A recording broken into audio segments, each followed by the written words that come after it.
Hey, in the immortal words of Judy Brown, happiness is a choice.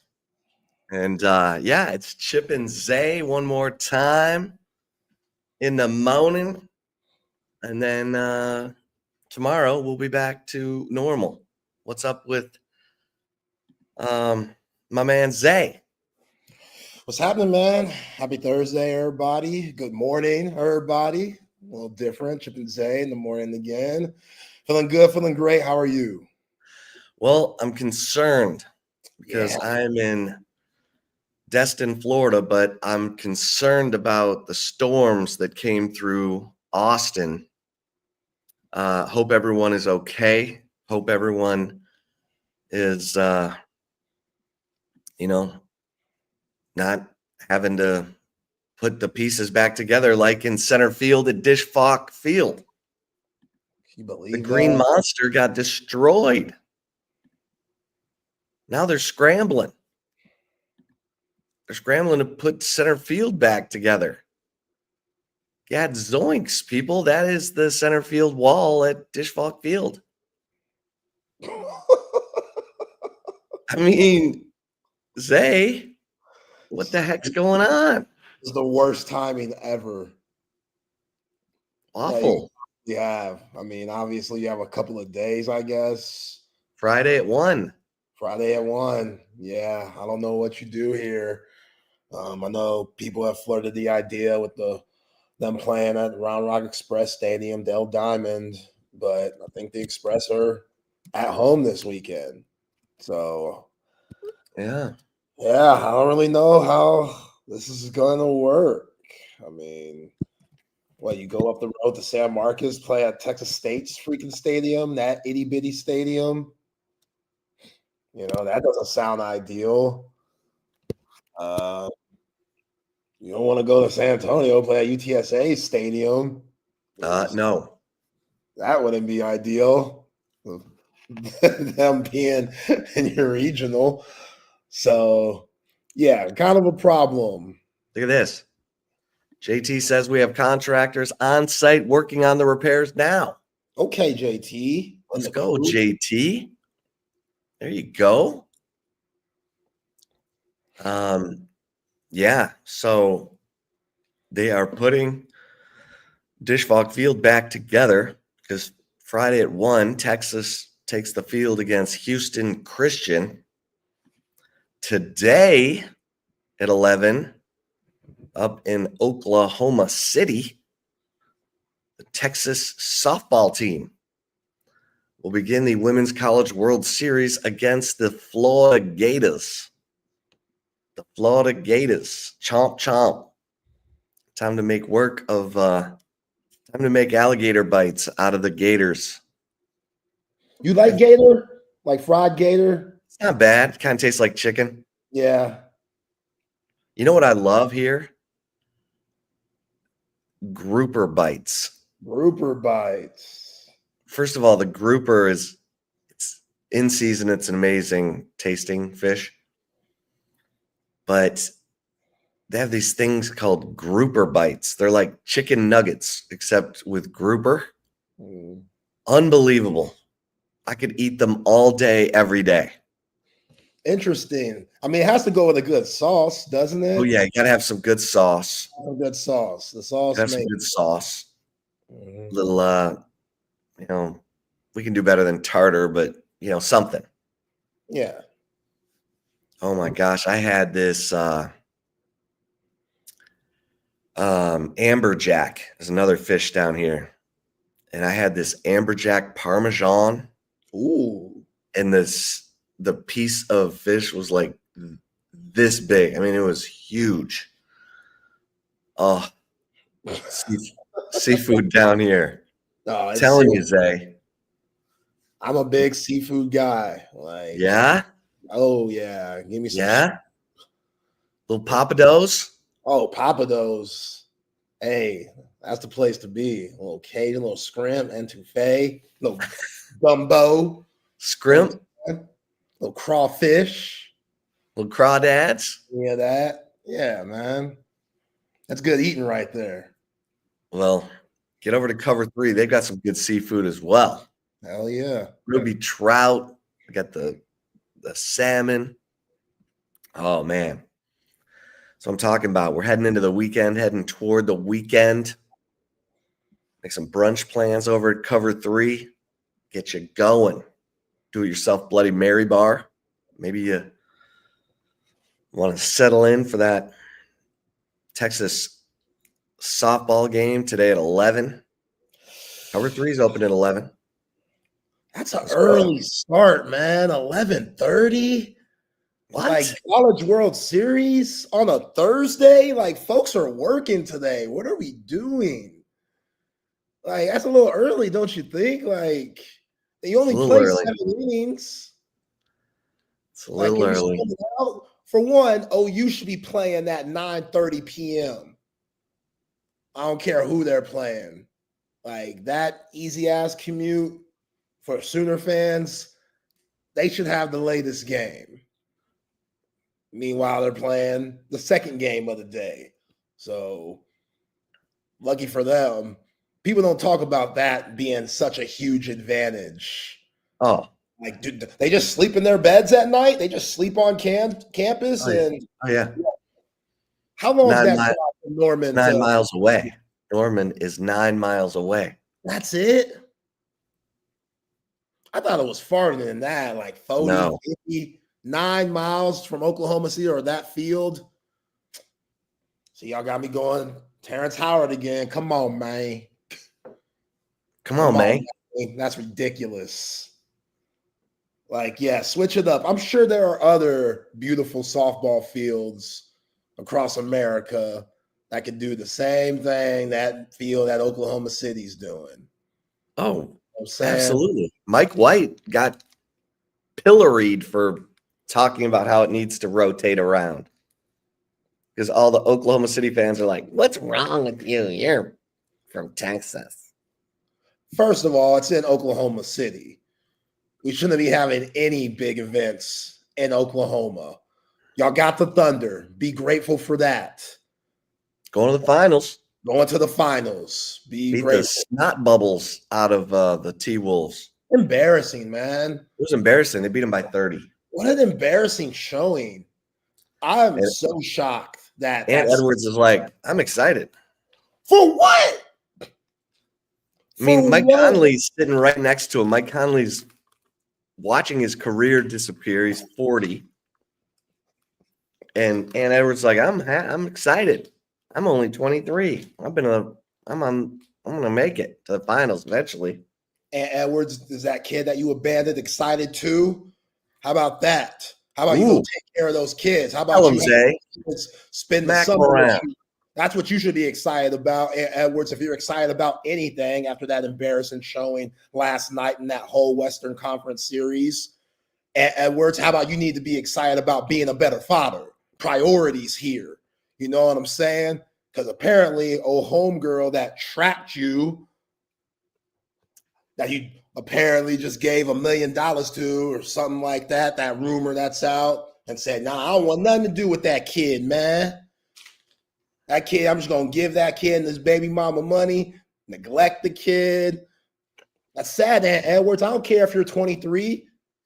You're man enough to create a baby. You're man enough to take care of one.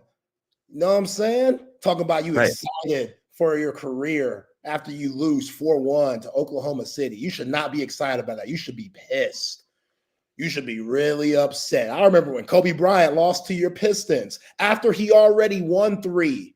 Chip, 2004, lost to your Pistons. For some reason, they interviewed Kobe right after the game. And whoever Kobe was talking to, Craig Sager, I don't know who he was talking to. Kobe was in tears, like choking up, talking about, yeah, we got to come back to work next season. We got embarrassed. You already got 3, bruh. And you out here crying. That's what I like to see. And Edwards, you shouldn't be excited about anything. This was an embarrassing showing. And Edwards looked like he was out of shape in this series. And you'll get exposed in the playoffs. If you're not in tip-top shape, you will get exposed. And again, when you're 23 years old, some of those things could be a little foreign to you because you think you're invincible. You think you could go home. Anthony Edwards, he's from Atlanta. I'm sure he's eating lemon pepper wings every week. Okay, 23 years old, you feel like you could do that, but sometimes you might have to go vegan. Sometimes you might have to change that diet up a little bit. You got to change out your workout routine. Vegan? Here. What'd you say? Vegan? Vegan. That's what Chris Paul did. Chris Paul went vegan. 20 years. What did Chris Paul win? But he's a Hall of Famer, 20 years in the league, though. You know what I'm saying? Like, how many rings he got? At his size, pound for pound, what Chris Paul has done, say what you want about him, incredible. And he's like 6'1", if that. I think it's one of those, they're being lenient towards your height type of things. But you're going to have to change some things up, Edwards, because we were all on the Edwards being the face of the league bandwagon. And you and I, we felt good about the Wolves in this series. We thought they were going to bring in that momentum that they had against Golden State, which they played underwhelming Golden State team due to Steph Curry being out. But still, they handled their business there. You come beat the Nuggets. No, that was OKC. Oh. They beat the Nuggets last year. That's right. But yeah, Julius Randle struggled, in the series. And again, OKC is incredible. Edwards, we're going to bash him a little bit, but all in all, Mark Daigneault and OKC, SGA, I know people are hating right now because that's what happens when you make it to the top, when you become MVP, when you're one of the best players in the league. You're going to have haters. Free throw merchant, I could care less about that free throw merchant stuff. Quit fouling them then. What did Kendrick Perkins do? He went out and said Ant Edwards can't be the face of the league because the face of the league needs a family man. Face of the league needs a type of guy who has picket fence, dog at home, kids, happily married, just, the ideal American man that we feel comfortable with. And then he started naming out guys like MJ and Magic and Steph and Bron and all these guys who have or had, gotta say past tense because some of them relationships, especially MJ, we know what happened with Juanita. Juanita took a lot of them shoes. Let's just say that during that divorce. But that a lot of shoes in that divorce. A lot of shoes. Oh, Juanita. Jordan, he wasn't just scoring points on the court. You know what I'm saying? Yeah. Yeah. Bill Belichick, baby. What does Bill got to do with it? No, MJ's out there with them younger women. Yeah, but go compare him to Bill. Bill wasn't in a relationship when he was out here with younger women. I mean, allegedly, because also we heard the reports on Bill's ex and Jordan Hudson, his current girlfriend, getting into that argument at the party. What was the Nantucket party?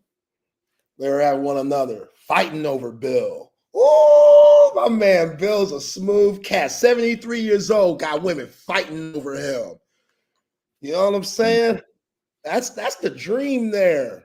That's the dream. What's wrong with you? Every man listens to us at one point in their life. Maybe not now, because some of y'all have grown. Some of y'all have evolved into mature men where y'all don't want that toxic drama energy in your life. You know what I'm saying? I'm one of them. But there was a point in my life where your boy Zay would have loved to have two women fighting over him, where they had to be held back. And I'm just sitting over in the corner, chilling, smoking a Jordan Red Arbac cigar, watching everything. Y'all break it up. That's the dream right there. Wait to see who emerges as your winner for the night. Right. You remember when Joker in The Dark Knight, when he dropped the pool stick and was like, we need henchmen and stuff. Y'all fight it out. and stuff. That's what I want. Whoever makes it out alive. That's going to be your queen for the night. The night. That's good living right there. Absolutely. Right? Yeah, man. Come on, man. I don't knock Bill Belichick at all. Like, I love Bill. We 8-4 this year. UNC. You've come down. You were 9-3, but you've come down. Yeah. We 8-4. Once I heard they were fighting over him, because you remember after the whole CBS 60 Minutes interview, I had We're not answering that. I'm not answering that. Yeah. I had to bring it back down. What was that? 7-5. After that was 7-5, and then I heard the whole Nantucket story about how they were fighting over Bill. That bumped it back up. That's 8-4 right there. That's 8-4 energy. That's 8-4 energy. 8-4 energy. That's what I'm talking about. You know what I'm saying? Like, I have a lot of faith in Bill still. Y'all think it's a circus? He's exactly where he wants to be. You know, these college coaches, they ain't dealt with nothing like Bill before. You know what I'm saying? Jason says he's still laughing from yesterday's response from Zay after Chip listing off Woody Hayes' lowbrow acts like punching players in the throat. And Zay said, coaching. yo, Jason, man. It was a different time. You're coming around to my side. Yo, it was a different time, Jason. You know what I'm saying? Like, in today's day, we can't do that. I understand that. But Bobby Knight was one of the greatest of all time, too. Sometimes you got to intimidate those young men. Back in the day. Bobby Knight was a disgrace. Oh, disgrace. John Wooden was a disgrace. Both of them. Nah, Bobby misunderstood. You were cool with Bobby. See, you're biased because Bobby made your ass get in the back of the line, embarrassed you in front of everybody. So now you in your feelings about the late, great Bobby Knight, which I love that story, by the way. Bobby said, get your ass in the back. Chip Brown, you ain't above nobody. I just tried to ask a follow-up question, for God's sake.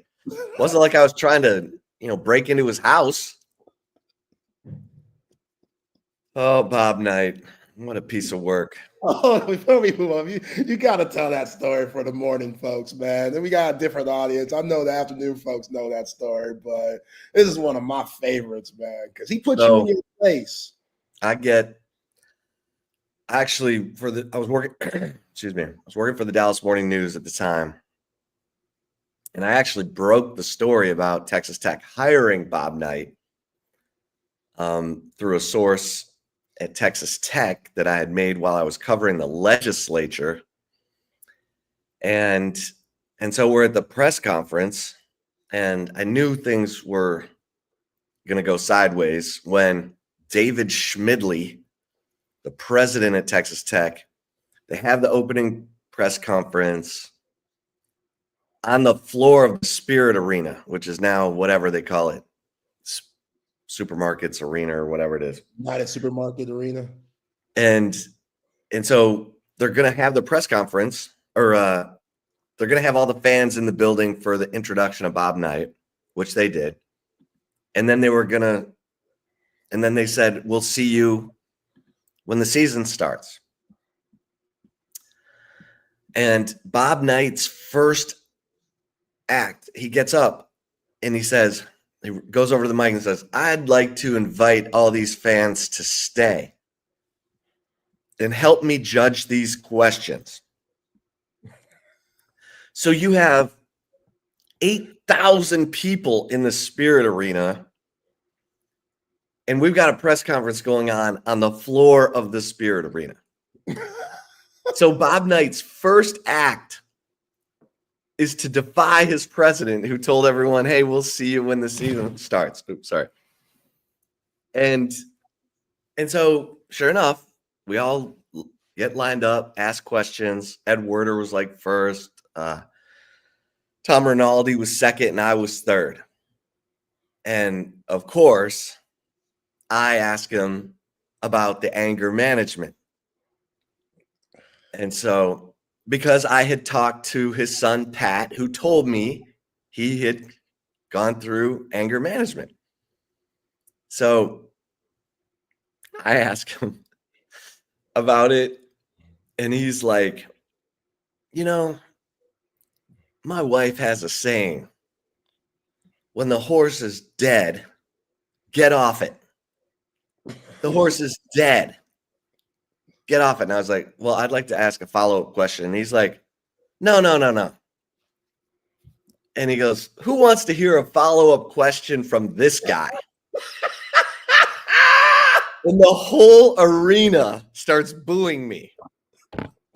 The whole arena. And so I go and get back in line, and all the people ask a question. There's like this local TV reporter from Lubbock who's like, hey, coach, I just want to get along. But anyway, I get back up for my question, and I said, he said, hey, everybody, look, here's our follow-up question. So like he vividly remembers the first question, and now he's saying, hey, here's our follow-up question. And he had played Indiana in Lubbock, or he had brought Indiana to Lubbock, and he said after the game, I'm not coming back to this place until the turn of the next century. And so I reminded him of that. And he's like, hey, I'm here now. He's like, and I'd like to tell everyone to enjoy some Minute Maid orange juice. Like he just goes into an ad for one of his sponsors. And I said, well, I have a quick follow-up. And he's like, no. You know how it is with follow-ups. And the fans are booing me again. And I get back in line. And when I get back up to the microphone, he goes, I'd like to thank everybody for coming. Bye. So then it gets better. Like the next day, he had a 5 a.m. meeting with the players. Well, I knew about it because I was talking to Pat. So I'm there at 5 a.m. It is freezing cold. And I'm like outside waiting for that to come out of the door. And the players start coming out. I'm talking to them. And then Knight comes out. And I was like, hey, coach. I was talking to some of the players, and he's like, hey, I'm not talking. And I'm like, well, coach, I'm the only one here. Like, and I've been talking to, he goes, I said I'm not talking. And I'm like, and then Pat comes out. So I go follow Pat. He's in a different truck. And then Knight, as he's about to get into his car, goes, hey, that deal yesterday, that was pretty good. And I'm like, you're a weirdo. You are a total weirdo. And I look at Pat. I'm like, what is going on? He goes, he respects you. See? Because you didn't back down. I was like, well, I kind of did because he ended the press conference on me. Like he didn't. And Pat's like, no, he goes, you're good. And I'm like, okay. Yeah, it was crazy. That was how Bob Knight showed his love, man. You out here bashing him. He's a weirdo. He was a little off. A little different. You know what I'm saying?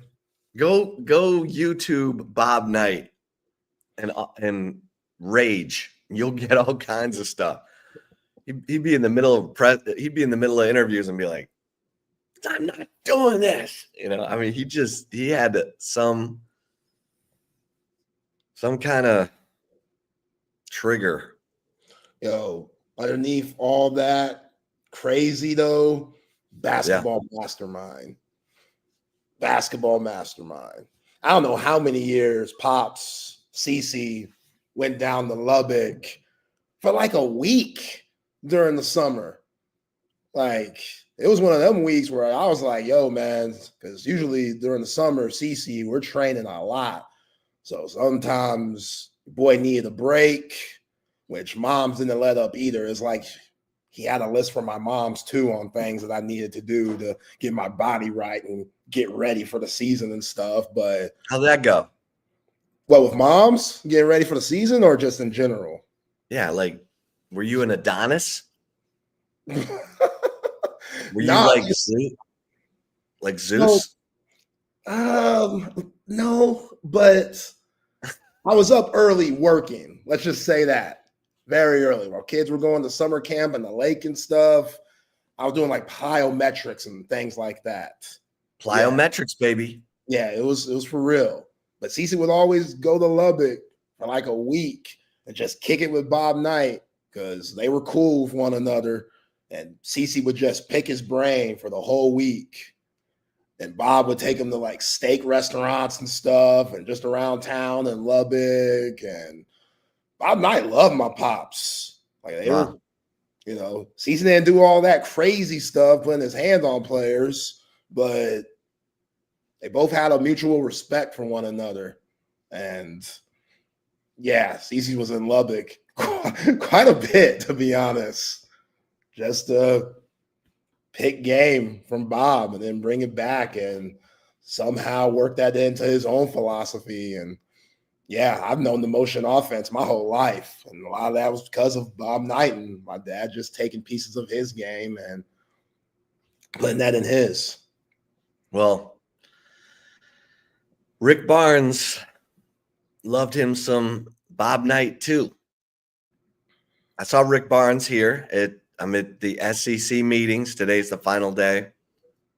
And then, Rick Barnes loved him some Bob Knight. And saw Chris Beard. Man, how the former Texas coach look? He looked good. He looked happy. Beard. Yeah. He and Lane Kiffin were joking around. Lane's a piece of work, man. Yep. He is a piece of work. He really loves this time of the year. Yeah. He got anyone on his arm? What's he doing? I didn't see anyone on his arm. I didn't see any. Arm? Okay. Yeah. Kind of sound like Lane. Huh? Lane, he be in the streets. Oh yeah. Lane be in the streets. Joey Fishwater. Yeah. Always posting them sorority girls on his account with that dog. Lane, his dog. Juice, whatever. His dog responded to Haktua Girl. Lane Kiffin's dog's Twitter responded to Haktua Girl. Oh, sorry, Joey Freshwater, not Fishwater. Oh, Lord, have mercy. Oh, man. That was a win for America right there. Getting Haktua Girl candle. Talk of brace. Good grief. That whole thing. Oh, boy. Yeah, she was a con artist. She did something where she was stealing money and stuff. Yeah, she just put her in the pen. Just put her in jail for what she tried to exploit. Yeah, man, I'm going that far. Come on. Just put her in the pen. Put her in the pen. Yeah, your audio's okay. Is your audio good? Because you're a little choppy. Yeah, I'm good. Okay. Still? Okay. That's good. Probably recovering from last night and all that hail and stuff. Right. No, it was what happened? Crazy. Like, how bad was it? It wasn't that long. At least Northwest Austin, it wasn't. But Nah, it was going crazy here for a little bit. Like my dog's usually cool with thunder and lightning. Like Champ, Champ? he usually doesn't trip. Like, oh, he's a tough mutt. But last night he was a little shook. So that's how I knew that weather, it got a little crazy. And obviously with the dish and stuff, like still can't believe that happened. Like, Yeah. has that It ever made happened before? no. It made me like say, what the hell kind of construction are they using for the center field wall? Right? That thing folded up like tinfoil. I'm like, come on, this is Dish Falk Field. We gotta have some. We need to have some girders and stuff holding that stuff together. Can't be holding it together with baling wire. Baling wire. What the bleep? Yeah, somebody sent us pictures on the Coda text line. Appreciate that. Like these pictures are insane. Because it's just, I didn't think it was that bad. Like it was crazy last night, but Look at that. Where's the yeah, scoreboard? The scoreboard's toast. Oh no, there it is. It's over there on the side. The UFC Dish Falk Field. We got the scoreboards. Scoreboards are fine.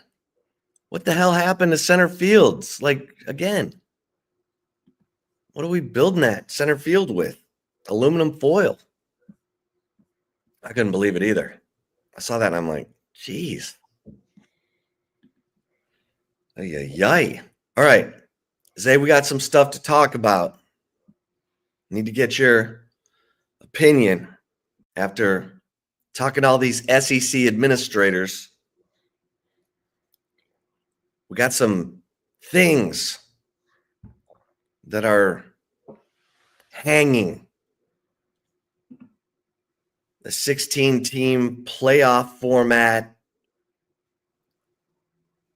Everyone's putting out their ideas for the 16-team playoff format. We got the 4-4-2-2-1 model, which would give the SEC and the Big Ten 4 automatic qualifiers each, the Big 12 and the ACC 2 automatic qualifiers, the group of 6 1 automatic qualifier, and 3 at large, which Notre Dame could qualify for if they finish in the top 16.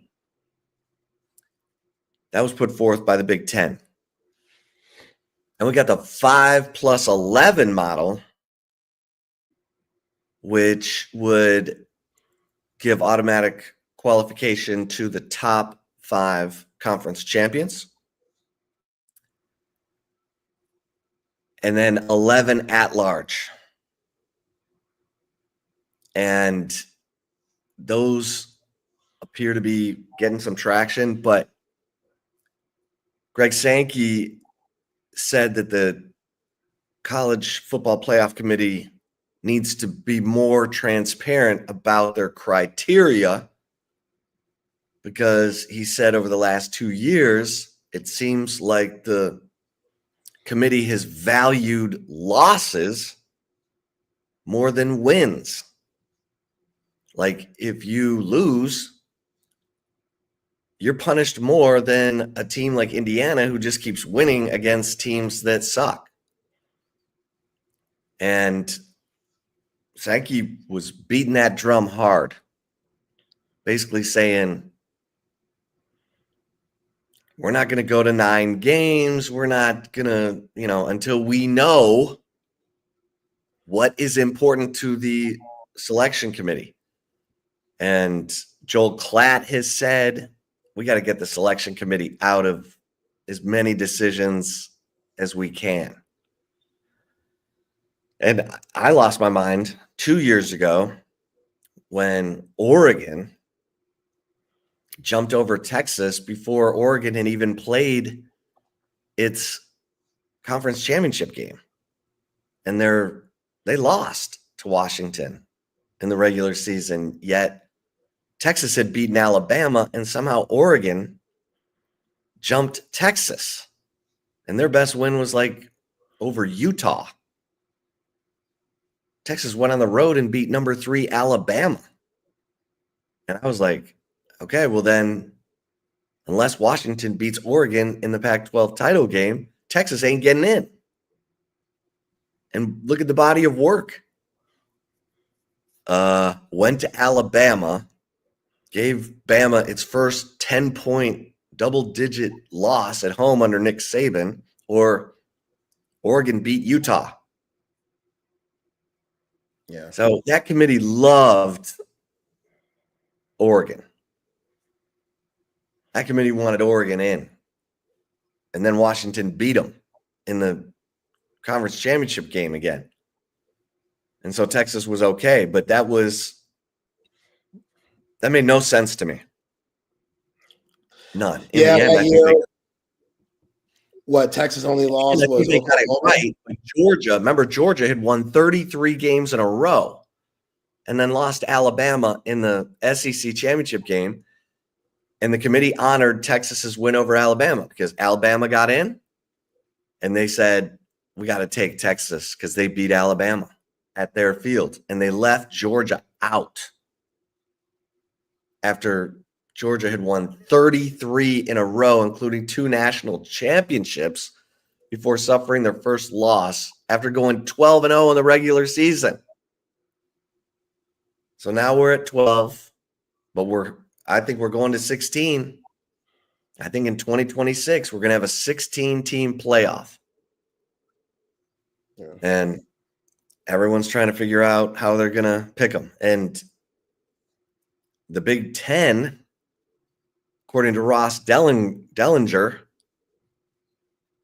they are not going to support the 5-11 format unless the SEC goes to a 9-game conference schedule.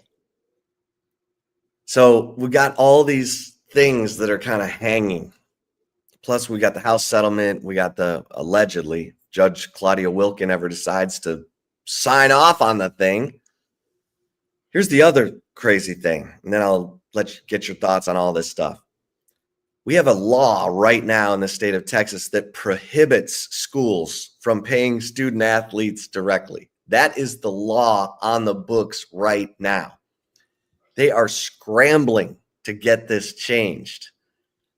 So Chris Del Conte is on the phone with lawmakers on Tuesday saying, hey, it's an amendment and we're not trying to do anything, because the lawmakers were like, does this impact high school kids? Are we saying we can pay high school kids? So they had to put in an age requirement. Like, you have to be 17 or older. And I'm like, what about Dougie Hauser? Dougie Hauser graduated, went to college when he was like 13. Just kidding. But they got to get this thing changed because the House settlement is supposed to go into effect July 1st, the beginning of the new fiscal year for most colleges. Yeah.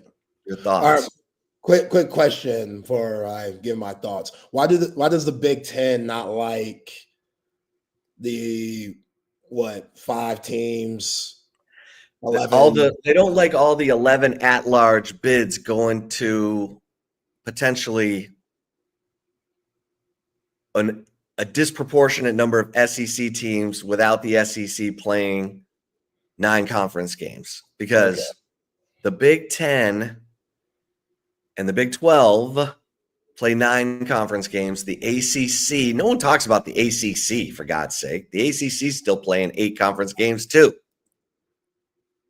No one's like, oh, the ACC needs to play that, because they're all suck.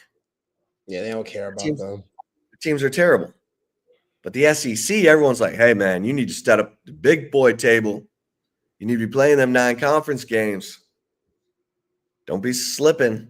playing these 8 conference games. Meanwhile, Sam Pittman's like, hey, I just want to play 8 games.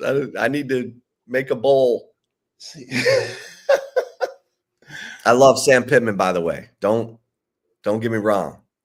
So do I, but come on, Sam. Come on, bro. Like 9 games, that sounds fun to me. Sam's just a country offensive lineman, man. But he's like, if you're a Texas fan, 9 games, very beneficial. Oh, yeah. Because the home schedule this year is sad. Besides that Lone Star Showdown, Friday, day after Thanksgiving, everything else, rump roast. You're not feeling it. Arkansas, maybe. Arkansas. Maybe. But again, Arkansas hates Texas more than Texas hates them. Texas fans, when they look at Arkansas, it's like, they don't push the needle much. That game in Fayetteville, Vietnam, that's different. But you got them at home. You got Vanderbilt at home. That don't push the needle. You know what I'm saying? Like all the tough, crazy games are on the road. Red River, Cotton Bowl, Dallas, Texas, quote unquote home game. You know what I'm saying? So like that's why I like 9. That's why 9 sounds a whole lot better. I know Steve Sarkisian's definitely pushing that. But well, yeah. And Del Conte and OU, because that Red River game counts as a home game for one of those 2 schools each year, even though it's in Dallas. They've been on the 9 conference game train from the beginning. Because Del Conte is like, we had 4 home games last year, 4 conference home games. And this year we only have 3 because the OU game counts as a home game. So your home games this year, Vanderbilt, Arkansas, and A&M. That's it. It's weak. And then your non-con home games are San Jose State, UTEP, and Sam Houston. No, that's weaker than Kevin Durant at the Combine, man. That's not it. That is not that schedule, man. That is not it. Again, Texas fans, they're going to enjoy it regardless. You don't get many home football games. You're going to make the best of it. We know what CDC's done with the environment leading up to the game and stuff. Like it's basically a festival every Saturday that the home game is. So it's still going to be fun. But come on, man. Diego Pavia. Nobody's scared of Diego Pavia this year. Last year, Diego was a little scared. This year, they're scared of John Mateer. Man? What? Who's scared of John? Who's really scared of John Mateer, though? Sooner Cowboys, you up? You were up with us yesterday. Sooner Cowboys, we ain't scared of Cowboys. You're being summoned. You're being summoned to the front of the class. John Mateer, man. Wait till you see him whoop up on Michigan. Wait till you see him whoop up on Michigan. John Mateer was playing against the Little Giants every game this past season at Washington State. What you mean? You remember Little Giants, the movie with did you say that about Cam Ward? No. Did you say that about Cam Ward? Cam Ward knew. Cam Ward was like, I'm playing against – and Cam Ward was in the Pac-12, though. That's different. Cam Ward played Pac-12 football. Cam Ward was still playing I don't know exactly what the schedule was, but you were still playing UCLA, USC. Yeah, USC, and like Pac-12 was still alive when Cam Ward was doing this thing in the Pacific Northwest. And he even realized, I can't do I know. This. Everybody's like, oh man. Oh, here's Sooner Cowboys. Sooner Cowboys showed up. He's like, don't be scared. Ha, ha, ha, ha, ha. We ain't. John Mateer's going to have to prove something to me. He will. Start calling him John Elway Mateer, the way we talking about him. Good grief. Like, and again, all the folks that we've asked about him have said very good things. Our boy Hummer, Lance Taylor, everybody that's heard about John Mateer spoke very highly of them. Look at this. But Michigan's $10 million quarterback. Hey, that won't be happening after July 1st. $10 million deals are done, baby. What's that kid's name? Blair Underwood? Bryce Underwood? Bryce Underwood? Yeah. He's gonna go down as like Sam Bradford, the last rookie before he got $50 million for being the first pick in the draft. Think about that for a minute. Sam Bradford got $50 million as the top pick in the draft, and then they instituted the rookie cap. You don't see those deals anymore. I mean, we're 10, 15 years past that pick, and the highest pick in the draft got a deal worth $42 million. 15 years ago, Sam Bradford got 50. Blair Underwood or Bryce Underwood, he's going to go down as the guy who got the last big deal. Because Deloitte, who's taken over the NIL guardrails, briefed the SEC yesterday about how they're, the metrics they're going to use to, determine a fair market deal. Part of their metrics are professional salaries. And if a college player is making as much as a professional, that ain't no fair market deal. Mm-hmm. So, and I asked Sankey, I'm like, are you confident in this enforcement? He said, we have to make this work. The presidents and chancellors all vowed to make this work. Now, you and I both know.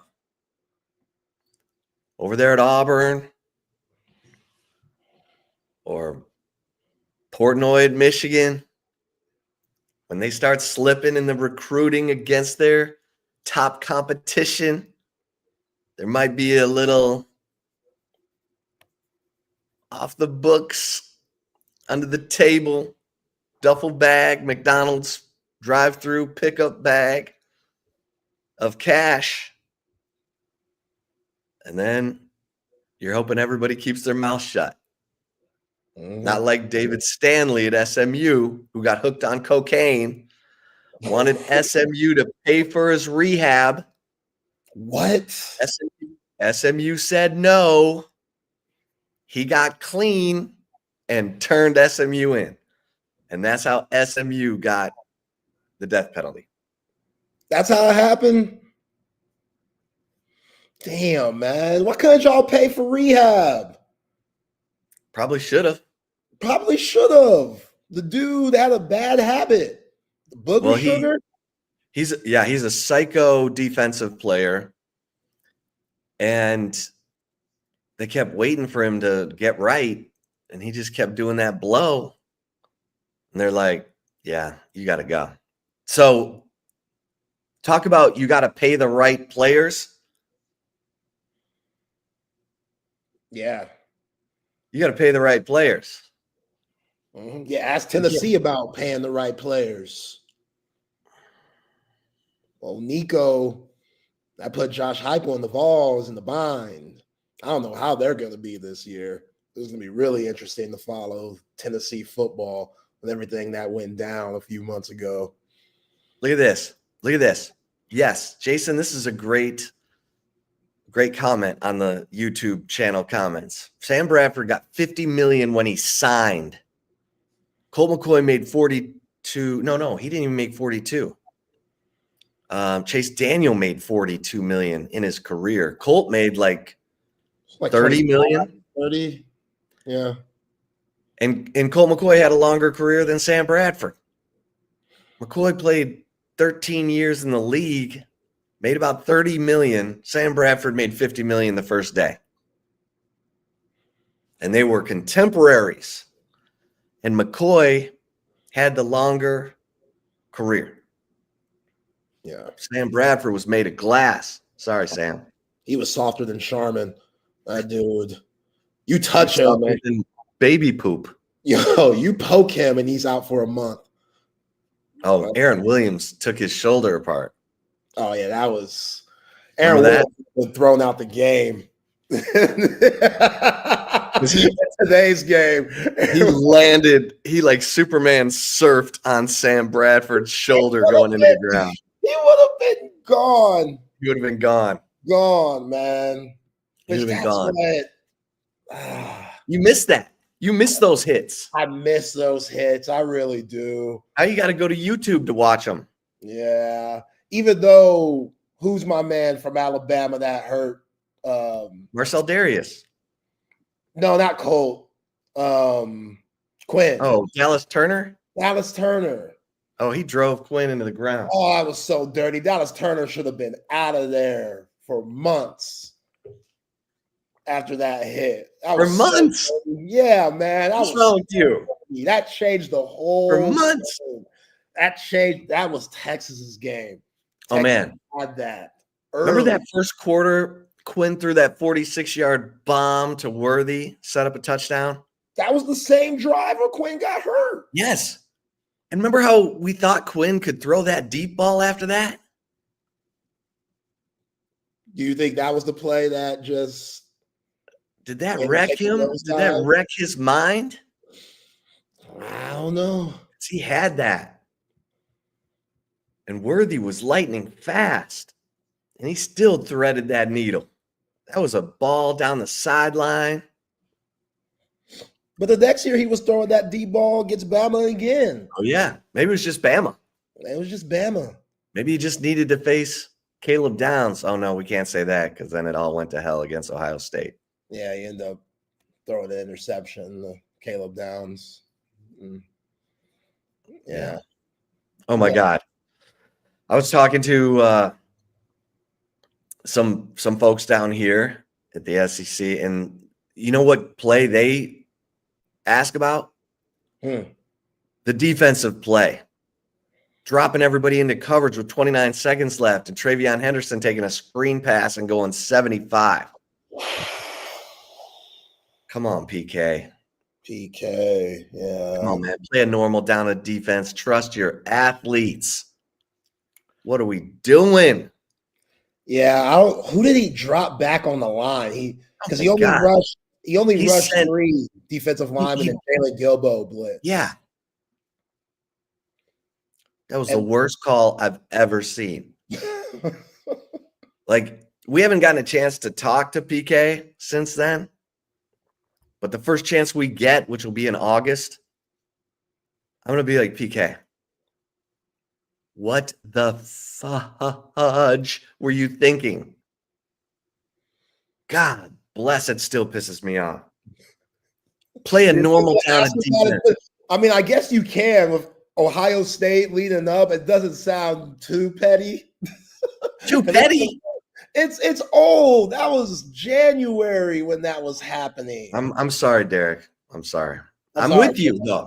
Derek, I'm with you. I almost threw up. And okay. All right, let's let it go. But seriously, people are asking me this at SEC spring meetings. How many months after? 5 months after? 6 months? Almost 6 months after? They don't talk about the pitch play, the toss play on 2nd and goal from the 1, which they should have had Quintravian Wisner throw a pass there because Caleb Downs was gunning. There was touchdown space all behind them. Just have Wisner flip a little pass over his head. But it's interesting when John Gruden was doing his little quarterback camp thing, and he had Will Howard on, and they were discussing that play, 75-yarder Trevion Henderson to go into halftime, completely changed the game in the Cotton Bowl. And Will Howard was just like, yeah, like we always had that in the playbook, but we never ran it much at all. Never really, it worked all the time in practice, but we never ran in the game. And Chip Kelly was like, hey, let's just run this here and see what happens. And yeah, we know what happened. So, well, you tell your defense to swarm. I need 11 hats to the ball. I need 11 hats to the ball. So then you send them as far away from the ball as possible and then expect them to all run to the ball. That all took horrible angles. They had 3 offensive linemen in front of them just knocking people off. Texas had 2 guys run into each other trying to get over there. That was unforgivable. But, hey, live and learn. But, okay, there's other stuff too, obviously. Steve Sarkisian addressed the $40 million roster, said it was irresponsible reporting. Said, I wish I had $40 million in the roster. We might have a better team. A little better team, he said. A little better team. Chris Del Conte was asked about it, said, it's bananas. So, now I like how Sark said, I wish we had 15 million more to spread around. Yeah. So 25 mil, that's what you could assume that Texas is spending this year on this 2025 team, which is still a lot of paper. But yeah, 40 mil, 25 mil, that's a difference. So yeah. And it wasn't Kurt Bowles. Kurt Bowles was, he put it out there, but he got it from someone else. It's not like it originated from Kurt. You know what I'm saying? But everyone quoted Kurt. His story. Yeah, because Kurt's a legend. Anyway. Guy. He's a legend. I'm waking up 8 years old, looking in the Statesman, come right out there on the stoop. If that sticks. Because even Steve Sarkisian was like, but everyone's still going to say it. So, Del Conte confirmed my report from a week ago about Ohio State trying to move the game to Sunday night. Del Conte said, I got to go to church. We're not moving it. We're not moving it Sunday. So, yeah, I was like, yeah, remember where you heard that first. But there was some interesting conversation. Vic Schaefer has a guard from Ireland who shoots 44% from 3 coming in on a visit today. Interesting. Look at the Irish. Yeah. Okay. Hey, Zay, he's looking overseas. He's looking wherever he can find it. You have to. It's what was Rodney Terry doing? Unfortunately, not enough. He wasn't looking in Africa. Definitely wasn't looking in Africa. He wasn't finding any African brothers with no great height, length. Yeah. Rim protection. Rim rocking. That's right. He went and looked for, what's his name? From Central Florida, who's terrible. From Central Florida? Who are you talking about? The transfer. My man Eric Henry talks about him all the time like he was something special. You've already. Yes. Ethiel Horton. IT Horton. That dude was awful. Oh, he's a sharpshooter. God, he was bad. He was terrible. He was so bad and slow. Used to travel on like first step, closeout plays, like you got the ball in your hands and guys closing out to defend you, to take that 3-point away, and you're trying to make a move. He would shuffle his feet before he even put the ball on the deck. What was he doing? I'm like, man, he was like only 6'2". Couldn't jump really. That was a tough one. That didn't. And he was on his 5th school in like 5 years. That was tough. I don't know what happened there. That's why I do get excited about transfers and stuff on the basketball side, but you just never know. Same any sport, you just never know. I'm calling my shot right now. Camden Heide. This dude, I think fans are going to love. They are going to love him. Because that dude has been coached. He's played in a national championship game. He redshirted. So he's an older fellow with skills. And he's 6'7", and he can shoot the 3. Come on, man. What are we talking about? This guy's a weapon. Everybody's always talking about. He averaged 20. Everybody's always talking about, he averaged 20 minutes this past. Jordan Pope and, Kendall Weaver. Let me tell you something. Camden Heide is coming for it. And I know he only averaged 4 points. He was behind other players. That's how Matt Painter, man. He's been recruiting over there, West Lafayette. Camden Heide said, Matt Painter. I'm tired of West Lafayette. I've been here 3 years. This place is a dump. I'm going to Austin. I'm going to Austin, Texas, baby. I'm going to join myself. Need to see Camden's volume go up, though.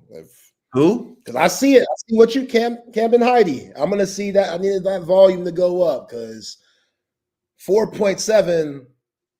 I know. Matt Painter's offense. Do you look at his shooting percentages? Did you look at his shooting? Right now? Yes, 39%, 45 last year. But I could go out for Matt Painter right now. Matt Painter has one of the best offenses in all of college basketball. I could give you at least 8. See? That's not a C, though. I could give you at least 8 points. Dude, he didn't start. He did not start. He did not start. All right. But every time he came in, he made plays. You feel me? I'll never forget his tip dunk in the national championship game 2 years ago against UConn. See? That tip dunk was Tell the people, Zay. Tell them. He's got bounce. He's got good form on his jump shot. It's just there's clearly some disconnect there. And that's probably the reason why he transferred. 4.7 points a game is not good. He wasn't the starter. Still, you make it sound like he started. But you got 20 minutes a game. You know what I'm saying? 20 minutes a game. But he was setting everyone else up.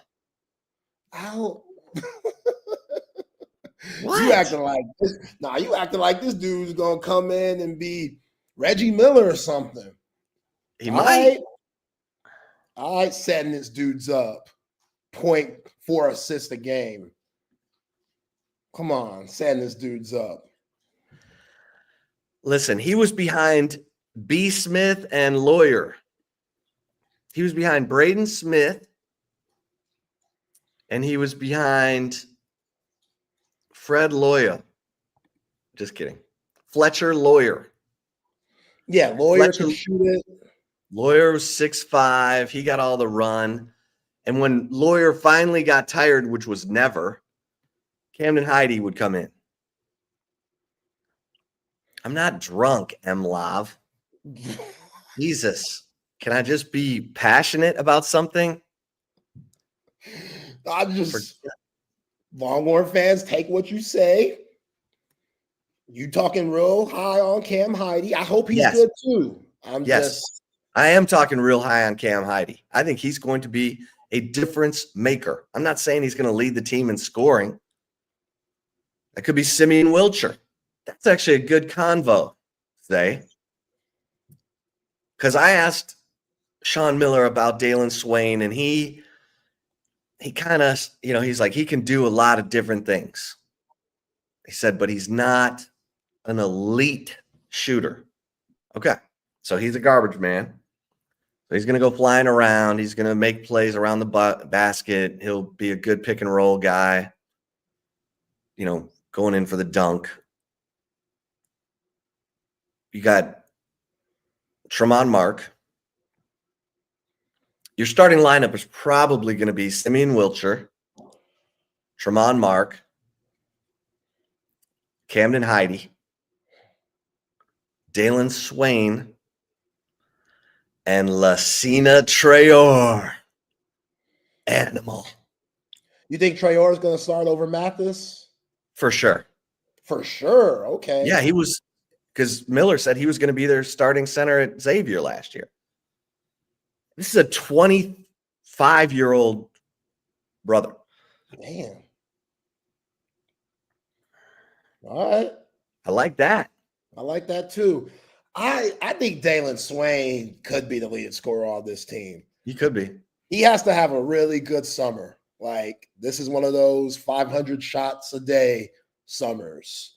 Like, you got to be in the lab in the morning getting up shots, go through your strength and conditioning routine, come back in the afternoon after you eat lunch, get up shots. Damn. Yeah. Listen to Zay. Zay's going back to his trainer days. That's what it's all about. If you want to become great, can you call Dalen Swain and get his ass going? I'm sure the young man has it all figured out. I'm with you. I like your plan. Yeah. Eat a good breakfast.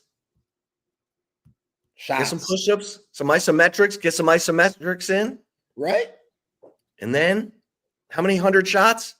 At least 500. 500. At least.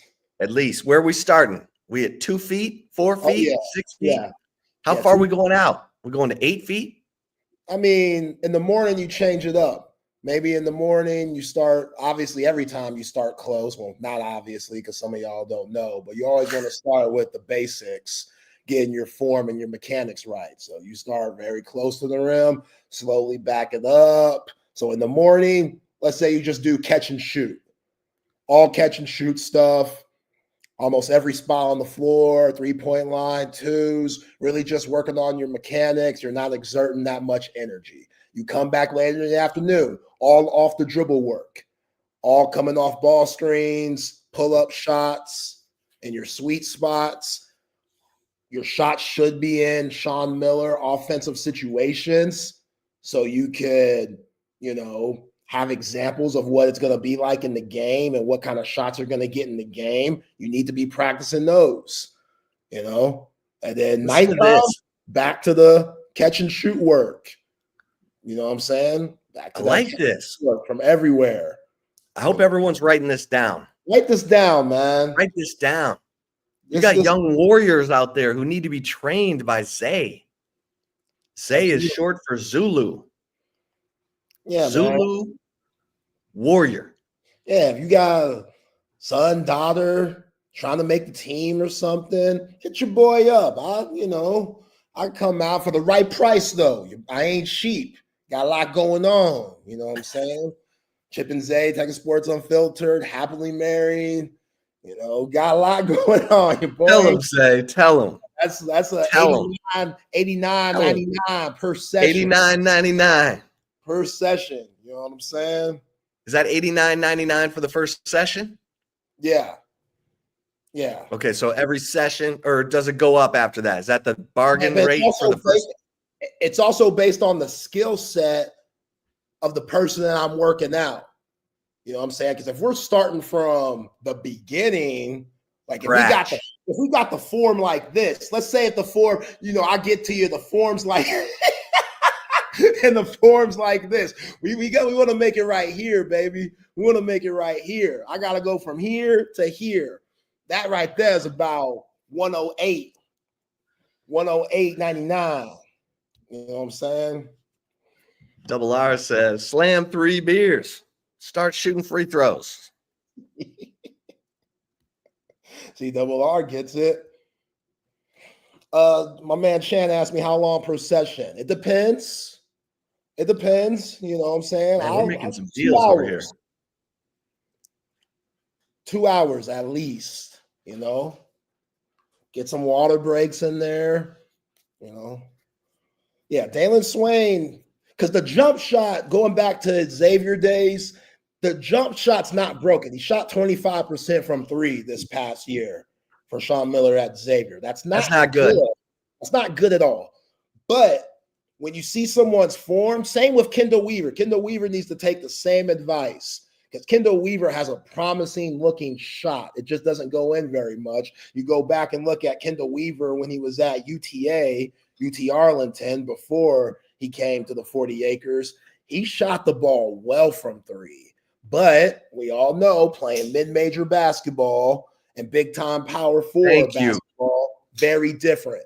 So Kendall Weaver, the speed of the game, it kind of messed with Kendall Weaver's shot a little bit because guys are contesting a lot faster than they did in the mid-major circuit. So, hey, you know who talked about that this week? Vic Schaefer. Did he really? Vic Schaefer said, you know, people are criticizing some of our transfer pickups, the Ashton Judd from Missouri, the Caraway girl from Boston College. He's like, these are players who've done it in the Power 4 against elite competition, and they're experienced. Like, I love these pickups. Now, did we talk yesterday about how Layla Felia is following Jonte Cook to Syracuse? That ain't true, man. That's true. That's not true. Facts. That's not fact. I can't believe that. I can't believe it. You don't want to believe it, do you? I don't. I really don't. Because she's a smoke show and he's a psycho. Although I hear he's working on himself. Good. But you go check the records. Ain't no way she's gonna allow that boy to ruin her life. I thought she was smart. Me too. Jonte Cook, the dude is a thief. He's a thief. They locked him up. Well, Dallas, they had him locked up. He got mugshots out there. After he got kicked off the team at Washington, UW said, what are you doing creeping in other players' lockers, bro? You've been here for 2 weeks. What are you doing? We can't have this. We can't have this. Be gone. Because I know you're a big fan of her Instagram. Oh, yo, Layla Filia. Because now that she ain't on the team no more, we could talk about her a little bit. Layla Filia, yeah, she gonna have a long career after her career. Now that she's hanging out with Jonte Cook at Syracuse. That's the thing. But again, maybe she could change him somehow. Like maybe she's a good influence on him that he needs. And why is she dragging herself down? Leaving Texas to go to Syracuse? That's not good. To follow him, that's not good. But true love's true love. If they are truly in love, if she checked them and was like, look, I am all about you. I am sacrificing a lot for you. Don't make me look stupid out here. You know what I'm saying? She had to have that. You know, come to truth talk with Jonte. Like, don't make me look stupid out here. And Jonte, looking at Layla Filia, he might see her as, yo, I clearly don't have my ish together. I can change that. I got a good woman on my side that believes in me. Sometimes that's all you need as a man. A woman that's loyal and down for you. So sweet. You know? Right? That's sweet. You know what I'm saying? And if Layla's that woman for Jonte Cook, because damn it, he needs it. He needs all the help he could get. Like I saw somebody talking about rehab. Like that's what I thought too, because we saw the crash out. I think that may have happened. I think that may have happened. So hoping for the best. It's just, man, Syracuse. That's some cold winters. I can't imagine their NIL is better than Texas's, No, not even close. but Somebody said Zay living in a fantasy land for Cook. Why am I the bad guy for wanting the best for a brother?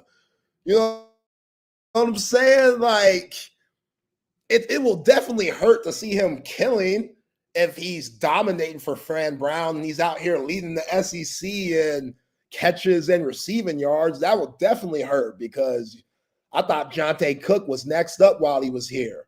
He was part of the Arch Manning wave, a part of that draft class. I remember seeing him and Contravian Wiseman at DeSoto.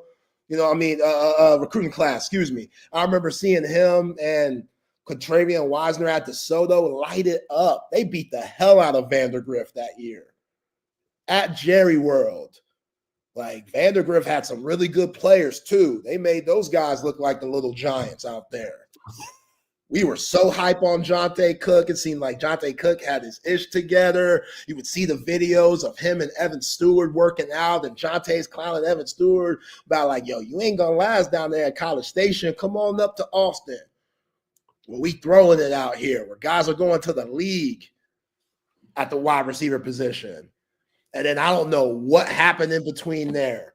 Jonte Cook had a touchdown earlier this year from Quinn Ewers. What game was that? Like third game of the year. Third game. UTSA.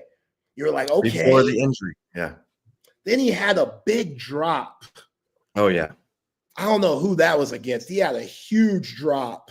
That was Mississippi State. Mississippi State. Huge drop. Middle of the field, wide open. That's 6. Had that drop. After that drop, that's when things went left. Because Texas fans could be hard on you. We saw what they did with Xavier Worthy after the Alamo Bowl. We thought Xavier Worthy was gone for how Texas fans were crashing out on him. Jonte Cook got a piece of that. Clearly, Jonte didn't handle it well. He went on Twitter. He was wilding out, acting like Antonio Brown and stuff, talking bad about his teammates. And Steve Sarkisian did what he had to do. Like, hey, man, you can't be a cancer for our ball club. I've worked too hard to build this culture. We were 5-7. I ain't going back to that for nobody. Not even somebody a caliber player as you, Jonte. So sorry, bro. It's fun while it lasted. You got to find somewhere else to be. I ain't going back to 5-7. I ain't going back. I'm not letting you drag me down to 5-7, you piece of cook. Hell no. So I wish Jonte the best, man. I really do. And I hope Layla feel you. If she can bring the best out of Jonte Cook, that's beautiful. Well, I feel you. I mean, now you're going to have to be paying attention to them Syracuse stat boxes. Yeah. Who's their quarterback this year? Like, Kyle McCord's not there, clearly. So I don't know. I like Fran Brown. He's cool, ain't he? Yeah, he's a good personality. You want to know who Syracuse quarterback's going to be? Yes. Let me tell you. Let me tell you who it's going to be. It's going to be.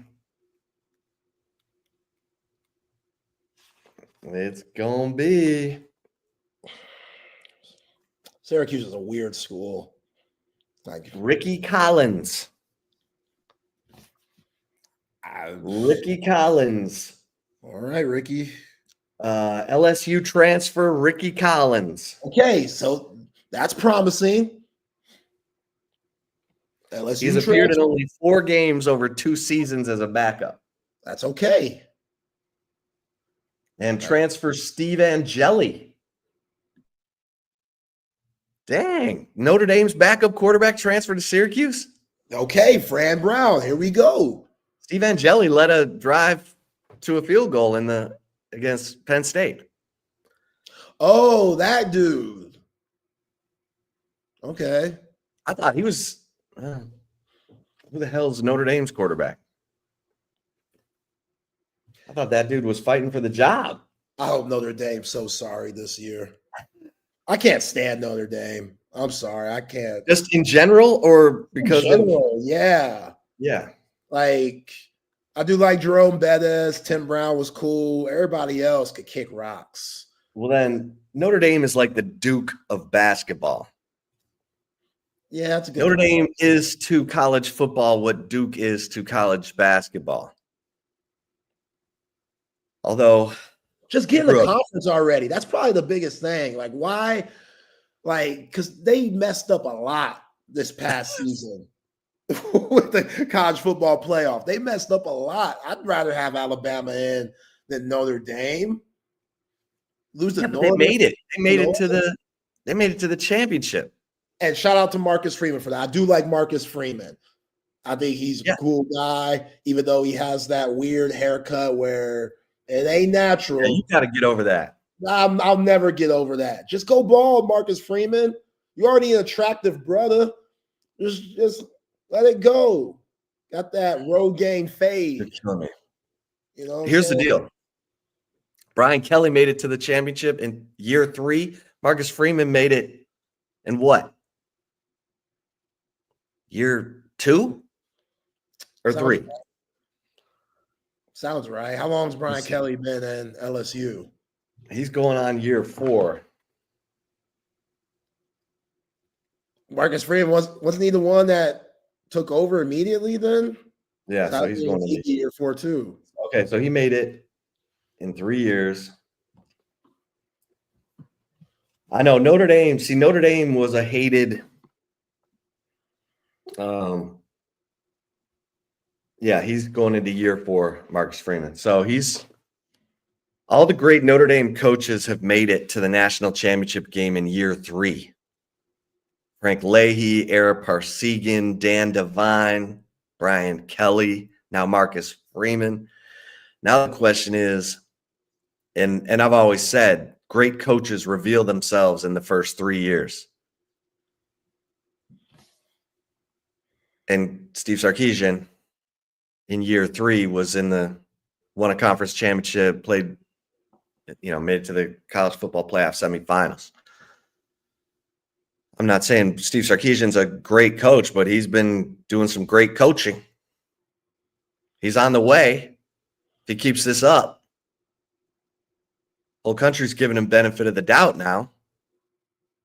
Athlon says they're the number 1 team in the nation. I think Clemson's the number 1 team in the nation. Texas might get there. Texas ain't the number 1 team in the nation right now. But it all depends on who you ask.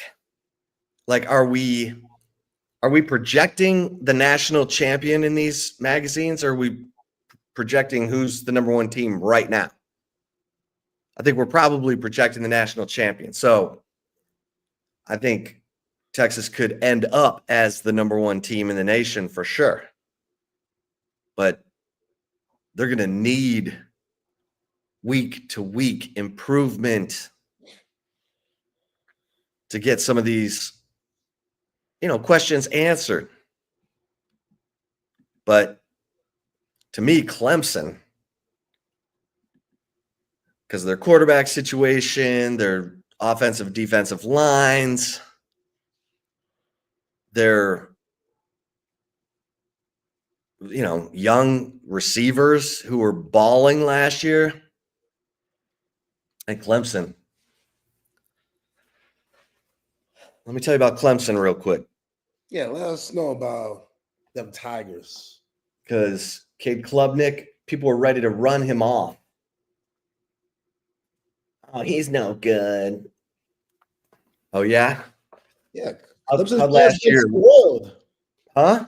Clemson fans have been spoiled. You get Yeah. Lodge Watson. No, you're right.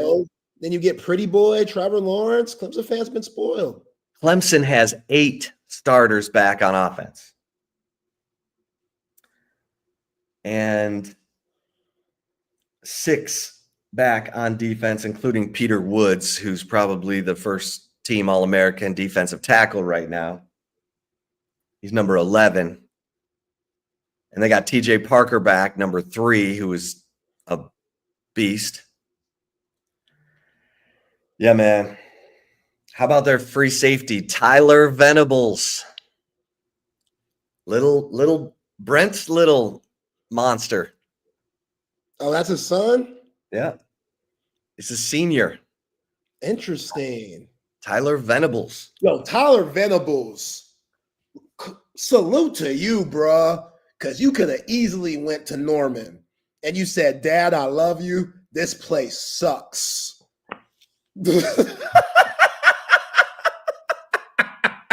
This place, Norman? Looked around and said, hey, son, you want to come I'm here going and back. your pops? Nah, I'm cool. I'm going back to cool. Clemson, South Carolina. Yeah, this is a horrible place. And Pops, you probably ain't going to be here that long. So I'm just going to do my own thing. You know, I ain't want to be in your shadow anyway. Want to chase these honeys in South Carolina without you saying anything. Look at this game. Look at this game. Clemson, LSU. So Lance Taylor, our SEC insider prognosticator, lanceslock.com, is very high on LSU. And so is Hummer. Chris Hummer. Very high on LSU. This is a potential playoff game right here. Just like Texas, Ohio State. But that Clemson LSU game, oh, baby. That's on August 30th, too. August 30th. What an opening weekend. Yeah. What an opening weekend. Let me just give you the opening weekend games. Okay, this is just Saturday. Because you got games on Friday. You got Georgia Tech, Colorado on Friday. You got Auburn and Baylor on Friday, August 29th.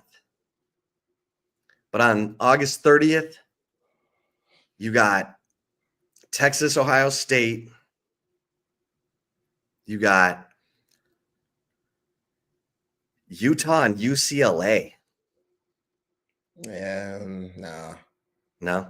I mean, Nico Ilimaliava, it'll be interesting to see his first start as a Bruin. So that's not Jeff Choate in the Fighting Nevada Wolfpack at Penn State. You imagine if he pulled off that upset? Yo, Jeff Cho got Keaton Crawford drafted. Yeah. Shout out to Keaton Crawford, former Longhorn. Went to Nevada with Cho this past season. He got drafted. So congrats to him. Syracuse at Tennessee. Alabama at Florida State. LSU at Clemson. Texas, Ohio State. Come on, man. That's good stuff. Yeah. I did like what Brian Kelly said about the SEC teams want to play at least one Big Ten team a year. I would like that. Like I would, kind of like in basketball where they do those SEC Big Ten series. I would like that in college football. Like, and they could even match it up to where you play the team that finished where you finished in your conference. Right. Like they do for basketball. Right. Like that'd be fun. I like that. Now, the problem is for a team like South Carolina that plays Clemson every year as part of a rivalry, and for Florida, which plays Miami. So if you play a 9-game SEC schedule and you play Clemson, let's say you're South Carolina, and then you play a Big Ten team, you're playing 11 P4 games, which is very un-SEC-like, as we know. Because the SEC likes to have their little tomato cans right before their rivalry week. And my man Sam Pittman doesn't make any bones about it. He's like, I'll play that Big Ten game, but I need those other 3 games to be directional tech and smash you. And it's time for Sam to go. After hearing that, it's time for Sam to go. It's time for him to move on. It's time to move on. I love Sam Pittman. I love Sam Pittman. Love that guy. He just tells it like it is. That's so weak. Why are you ducking the smoke? What are you running from? I do got to admit, they never should have gotten rid of Houston Nutt. Houston Nutt. All he did was win. All he did was upset people. Remember when he beat Texas? He's doing horns down at DKR. I mean, I love Houston Nutt personally. I've done a radio show with him when we were at Sirius XM. He is awesome. In fact, we need to get him on the show. Yeah, bring him on. Because he can coach. He coached Ole Miss. Arkansas beat people they shouldn't have been beaten. Like, why would you ever get rid of that guy? Well, they got rid of him because Gus Malzahn came flying in, and Malzahn kind of I like Gus too. I do. But that was one of those situations where the Arkansas upper brass fell in love with the coordinator. That happened to Major Applewhite. Major Applewhite brought in Kendall Briles. And then Tillman Fertitta wanted Kendall Briles more than he wanted Major. And when Florida State hired Kendall Briles, Tillman was like, I'm done with you, Major. Went and hired Dana Holgerson. I love Dana. Love Dana. Dana's probably in Cabo right now. Chilling. Or in Brazil, Carnival, Rio, south of France. He might be at the French Open right now. Chilling. Love Dana. Yeah, Sam Pittman, I don't like when coaches act scary. That sounds scary. Like, you scared? Nah, scary. That's how I gotta say it. That sounds scary. Okay. Yeah, you got to keep me hip. You got to pimp your chip. Yeah, what'd you say yesterday? Waylon? You Waylon? Morgan Wallen? Morgan Wallen? Morgan Wallen? You're Wallen. Yeah, you're Wallen. Nah, Sam, just like embrace it. It's gonna be tough. Recruit better. I get it. Arkansas, it could be tough sometimes. Recruit better. And then Steve Sarkisian comes and takes your best players. Brad Spence. Yeah. I mean, That's if you tough. want to recruit, if you want to get guys in Texas, that might happen. That might happen. If you want to come down to Texas, right there on the border, then you got to know your players, they might get poached too. If they're Texans, like Brad Spence is, who's from the Houston area. I'm sure love to be back in his home state, 3 hours away, 2.5 if you got a heavy foot. So, sorry, Sam. That's just how it goes sometimes. And he didn't get what's my man's name from Texarkana? Lance Jackson. Ooh, I know that hurt. Ooh, Lance Jackson. Hurt. Lance Jackson, Justice Terry, Josiah Sharma, Myron Charles, Jonah Williams. We're going to look back at this 2025 recruiting class. Grayson Littleton, who could be your starting nickel. We're going to look back at this 2025 recruiting class, and, the greatest recruiting class is 2002, Vince Young, and others. But 2025, there's some dudes. Nick Brooks. Yeah. There's some dudes. Brooks. Huh? Free Nick Brooks. He got wrongfully arrested. Sorry, APD. You pulled him over for speeding, and somehow you were all up in his car searching for stuff. They smelled the chronic, apparently. No. You don't smell it out of a pen. It's not like the old days. The best ever. Damon Stoudemire and Rasheed Wallace are driving in Damon Stoudemire's yellow Lamborghini from Seattle back to Portland. Yeah. And they get pulled over for speeding, roll down the window, and it is like Cheech and Chong. And the cops are like, You got marijuana in there? And she No, goes, nope, we smoked it. idiot. See, that's why they called that era of Portland the Jailblazers. Those dudes. Scottie Pippen, low key, kept everything together. People don't know that. Are you sure? You sure Um, Pippen wasn't in there smoking? I mean, I'm sure he was, a little puff pass every now and then, but they needed that. When they got him in 2000, they needed that experienced veteran leadership for someone who you could take serious because he has 6 rings already with the Chicago Bulls. So you respect that. But Damon and Rashid and Bonzi Wells, oh, those dudes were wilding. Those dudes were out of control. They went up in the Damon Stoudemire's home. He just had the weed on the table. Like it was flapjacks or something in the kitchen. Just on the table, just sitting there. Now they don't even test for it. Yeah. Boy, medicinal. Times change. Right. Yeah, I need this for my back, for my cataracts. It's my back. It's broken. It's spinal. Spinal. All right, let's see what else, because we got to get. All right, we'll get a couple mentions in here. We'll get to the commentary. Bucky and BK will be back tomorrow morning, and we'll be back to our normal times. Appreciate BK and Bucky for accommodating us while I'm at SEC spring meetings. But hey, AV consultations.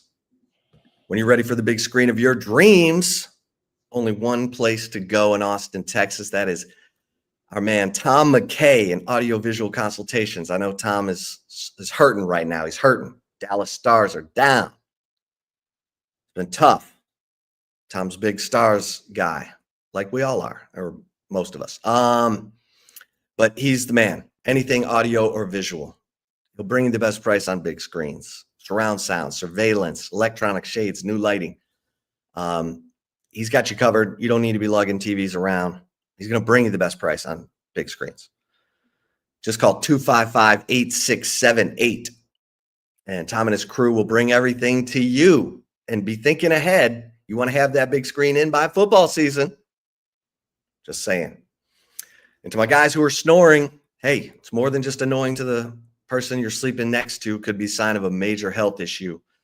We love our man, Dr. Chad of Sleep Cycle Center, because he's dedicated his life to helping guys with sleep apnea make sure that they don't suffer the same consequence that his father did, who died of sleep apnea at age 60. Dr. Chad has dedicated his life, best technology, and all the treatment options. So you go to sleepcyclecenters.com and tell them Texas Sports Unfiltered sent you. They're going to take $100 off your sleep study. It's like they're giving it away because he wants to make sure that you are diagnosed properly. And I have sleep apnea. I have an oral appliance, call it my mouth guard, put it in when I go to bed. It holds my lower jaw open so that I get that oxygen I need. Just go to sleepcyclecenters.com, locations in Lakeway and Arboretum. Tell them Texas Sports Unfiltered sent you. They're going to take $100 off your sleep study. Do it. Do it today. Look out for yourself. And hey, McCall Custom Homes. Mike McCall, he's got you. I mean, you're looking to renovate a bathroom, kitchen, some extended outdoor space. Mike McCall's got you covered. Been part of the McCall Custom Homes, family-owned and operated business for 40 years in Austin. Great word of mouth. Get Mike over because he's going to bring you a vision that's going to make you happy. It's going to add value to your house. But most importantly, you're going to get it just the way you want it. So get him over there. Go to McCallCustomHomesATX.com. Set up an appointment, and you'll be glad you did. I already talked about cover 3, but hey, brunch plans this weekend. Do yourself Bloody Mary bar. You know what I'm saying? All right, Zay, for the chip shot today. let's talk a little bit about Texas softball, because in 2 hours and 20 minutes out there at used to be Love's Field in Oklahoma City. Now it's like ORE Energy Field or something. But anyway, Texas softball back in Oklahoma City. And they are in the big girls bracket. They are in the death circle bracket. You come out of that bracket, you are expected to win the whole thing. And here's the deal. Staying in that winner's bracket is everything. So I expect to see Tegan Cavan. I expect to see Keegan Rothrock. And let the best team win. Florida can rake. These teams are mirror images of each other. And Texas beat them 2 of 3 in Gainesville to open SEC play. But Florida has been really good. Once Keegan Rothrock came back, Texas did not face her. She's not unhittable. She's not like some of the pitchers that we've seen even in recent years that Texas had to face. But she's a bulldog. I mean, she's just going to keep coming at you. And I need to see the same energy from Tegan Cavan that I saw in game 2 against Clemson. Tegan Cavan was fired up. She knew her season was on the line. Well, guess what? Season's kind of on the line. Because win or lose, you're facing a team in either OU or Tennessee who beat you before. So you need to stay in the winner's bracket. And you need to deal. I mean, I'm going to be honest. I don't have a great feeling about Texas in this bracket. I think they're going to win today. But we know Mike White. The only time he's ever beaten OU was in Austin. Took 2 of 3 a year ago.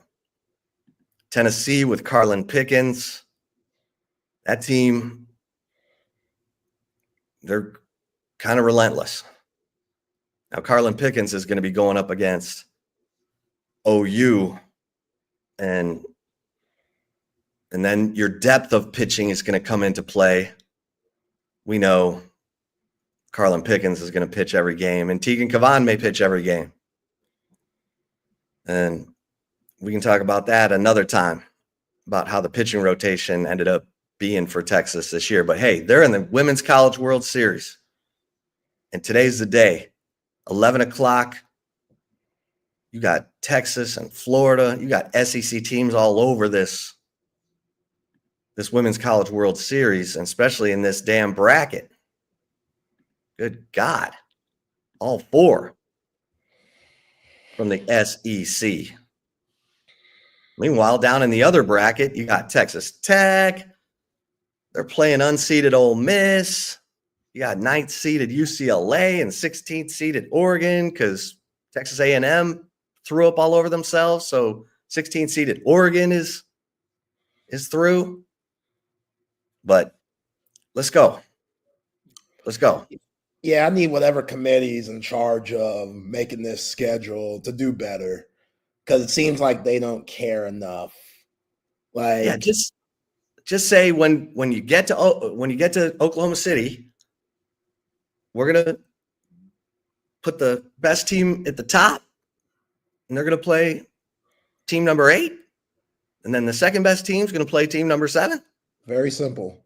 Simple. Get it right. Don't have the whole, don't have all the favorites in one bracket playing against. And I get it.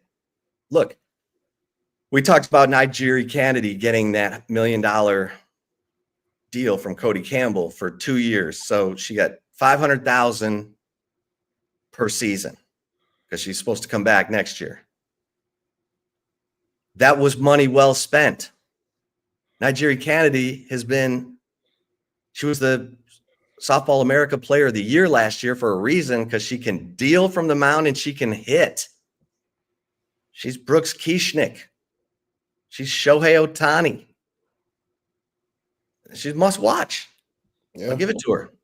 So I don't know if that deal would pass the market value test of Deloitte after July 1st, but that's why everyone made their deals this year. That's why Texas signed underclassmen this year. Gave them the sweet deal because those deals are grandfathered in. Anyone else who comes in after July 1st, you're going to have to pass the fair market value test of Deloitte. And they briefed the SEC yesterday, and sounds like they've got some impressive metrics that they're going to use to determine what is a fair market value. And to be honest, the school administrators are excited about that because what they've been doing is unsustainable. You can't keep going back to your donors and say, hey, we need another. And we just talked about the fact that Texas Horns Up weekend generated $7 million. 2 people bid $1.2 million to fly with the team to Georgia, Florida, and Ohio State. Damn. And now it's nice to have billionaires, plural, who are willing to help out. But at some point, these people's spouses are like, what are we doing? I always talk about the spouses, man. They getting checked. Can you imagine? Yeah, we got billions. Like, you'll be fine. Hey, Go my enjoy man the- Boone Pickens, God bless his soul, made $1 billion, lost it, had to make it back. I asked him, what does it take to be a billionaire? He goes, which time? That's a flex. That's a flex. I said, how much were you down to after you lost your first $1 billion? He said, about 300,000. Then he made that all the way back.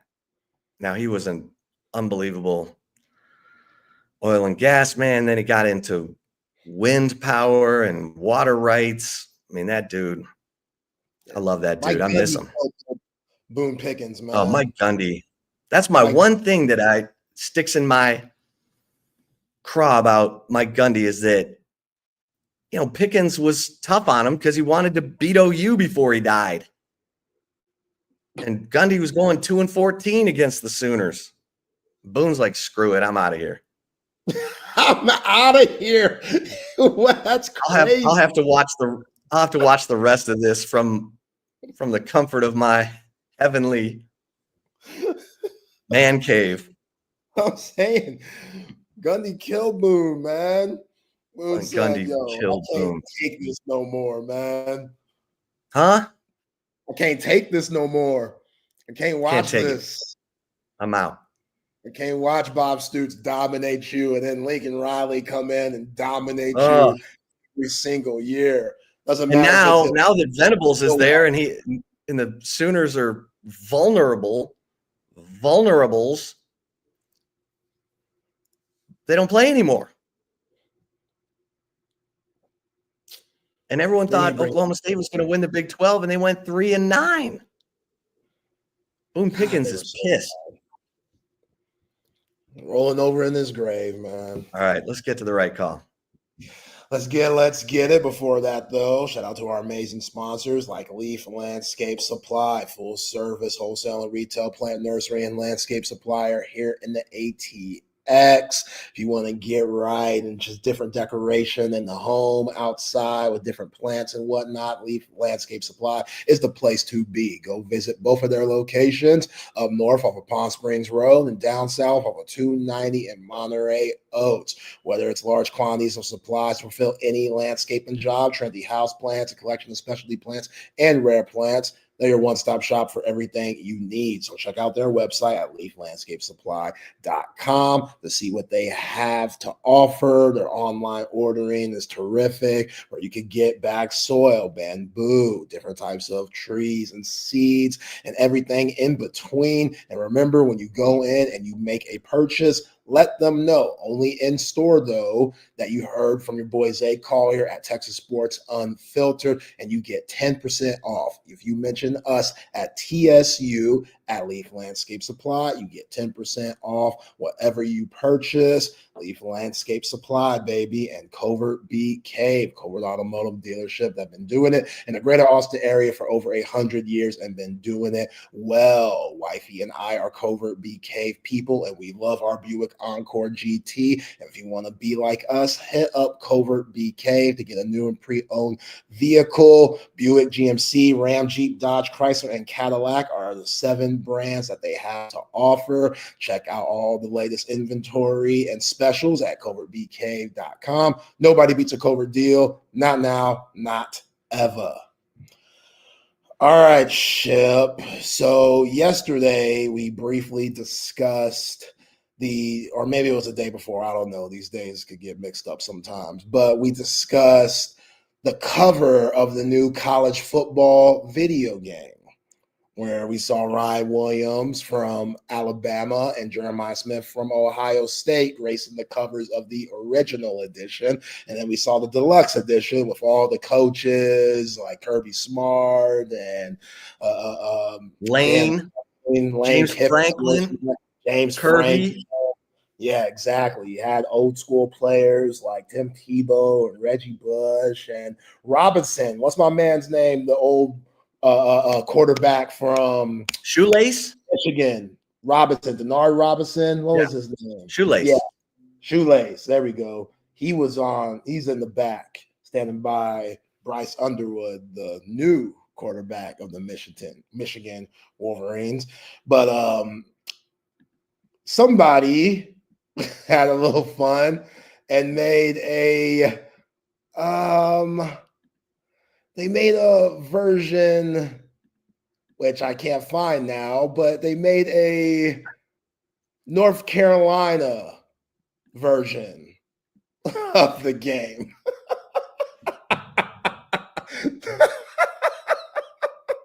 I mean, she just looks like she's going to kill us all. For the folks that aren't watching on YouTube or anything, listening in the app, I am showing Chip a picture of the college football video game cover where somebody photoshopped Bill Belichick's current girlfriend, 24-year-old Jordan Hudson. I mean, don't look into her eyes for an extended period of time because she looks like she's going to kill you. Yo, man, that man Bill's a legend. That man Bill's a legend for this. Like, you can't tell me nothing. You don't think she's capable of, I don't know, evil things? Are we talking like Kathy Bates Misery evil? Or I mean, I hope not. You said evil things, so yeah, but look at that. Look at that. Look at her. Why is she fine? What you mean? There's all kinds of things working in that mind. All kinds of ulterior motives. That's what Bill needs. He needs that. It's undefeated. It's undefeated. Shout out to my man. I'm sorry. She may be the nicest person on the planet. She just looks like she's got ulterior motives. Yeah. I mean, look at her. I've been watching this in this this hotel. You don't get many channels. So I've been watching like all these murder mysteries. She looks like she could be on one of those one day. I don't know. I'm just saying. Anyway, carry on. Bill. That's funny. All right. So Mike Vrabel, new coach in New England. He was asked about Stefon Diggs. Remember I showed you the Stefon Diggs video yesterday where he on the boat, Cardi B's around, but Stefon's talking to the honeys and he gives them a weird packet or, plastic bag of something inside where people are assuming it's a little bit of that booger sugar, but I don't know. Well, Mike Vrabel, he was asked about it. This is what he had to say. That we're aware of, and obviously we want to make great decisions on and off the field. And we're hoping that with our time here on the field today, and that when we don't have a script and we're on the call-up periods, that we're making great decisions. And so the message will be the same for all our players, that we're trying to make great decisions, and any conversations that I've had with Stefon will remain between him and I and the club. Great decisions. How many times does he say that? A lot. He said that a lot. Great decisions. Make some great decisions, kids. Make great decisions today. What sounds like a great decision to me. Being on the boat full of honeys sounds like a good decision. And your girl's there. You ain't getting in trouble. So Well, we don't know about that. But Cardi, she was on the boat. Yeah, but he may have done something stupid just seconds after that camera went off. Well, true. But I feel like Cardi, I've heard WAP plenty of times with her and Megan Thee Stallion. Cardi's in some freaky stuff. So Stefon Diggs, that looks like something that Cardi could be into when he was flirting with those other honeys on the boat. But the reason why this is a serious topic is because why ain't Stefon Diggs at camp right now? I think Stefon Diggs, he's mailing it in. You just got a huge deal from New England. You should be leading by example. And you on a boat somewhere with Cardi B of all names? That's what I'm saying. Like, mailing it in? That don't look good, man. That don't look good. I mean, when you start bouncing around like he has, I don't know, man. Who's the quarterback in New England? Drake May? Drake May, yeah. Stefon Diggs don't respect that dude. And that's a shame because Drake May, he was hurt at times, but he has high ceiling. Drake May is winning in spite of, I mean, it'll get better with Vrabel, I think, but Vrabel didn't have great quarterback play at Tennessee. He had Ryan Tannehill for a bunch of years. And then after Tannehill, I mean, the quarterback position at Tennessee, when was the last time they had a good quarterback? VY? Oh. Yeah. And even Tennessee fans will tell you that the VY thing didn't work out. But it could have been took him to the playoffs. Yeah. He had a winning record. People forget he was like 31-18 as a starter. All that guy needed was a coach who believed in him. Yeah, someone who was Jeff Fisher, quarterback killer. With Steve McNair being dead, that's a little dark to say. Quarterback killer? Come on, man. Now I'm thinking of when he was with the St. Louis Rams and he almost drove Nick Foles into retirement. Foles was ready to retire, and then Doug Peterson in Kansas City's like, hey, come on over here. And Foles was like, okay. And then Peterson gets the Eagles job, and the rest is history. Jeff Fisher didn't get that out of anybody. Sure didn't. All right, last but not least, before we bring the guys on, Wags and Double R, our boy Travis Hunter got married this past weekend. Oh, no. Is that the girl? That's the girl. She made it. Oh. She made it. Apparently, they ain't no prenup, no nothing. All love. No. Yes. Travis Hunter, I see you, baby. That girl could change. That girl, she hit up Brittany Mahomes. She hit up Aisha Curry. She hit up Savannah James. All the GOATs of the Wags out there. She hit them up and said, how can I be better? How can I support? Are you serious? I don't know, but they're married. Clearly, you don't believe that for a second. I believe it a little bit. She had to see how people were talking about her. You were all over this story. The minute we saw that she was taking advantage of Travis Hunter, you were all over it. You were ahead of everyone, and now you're acting like this could be a good thing. It never gets better. I know people. If there are red flags, come to my marriage boot camp. if there are red flags before you say I do, those red flags are going to turn into hurricane flags. You're so negative, man. No, I'm Double keeping R. it real. If Let's bring it. it's forever, and it's supposed to be forever, take your time.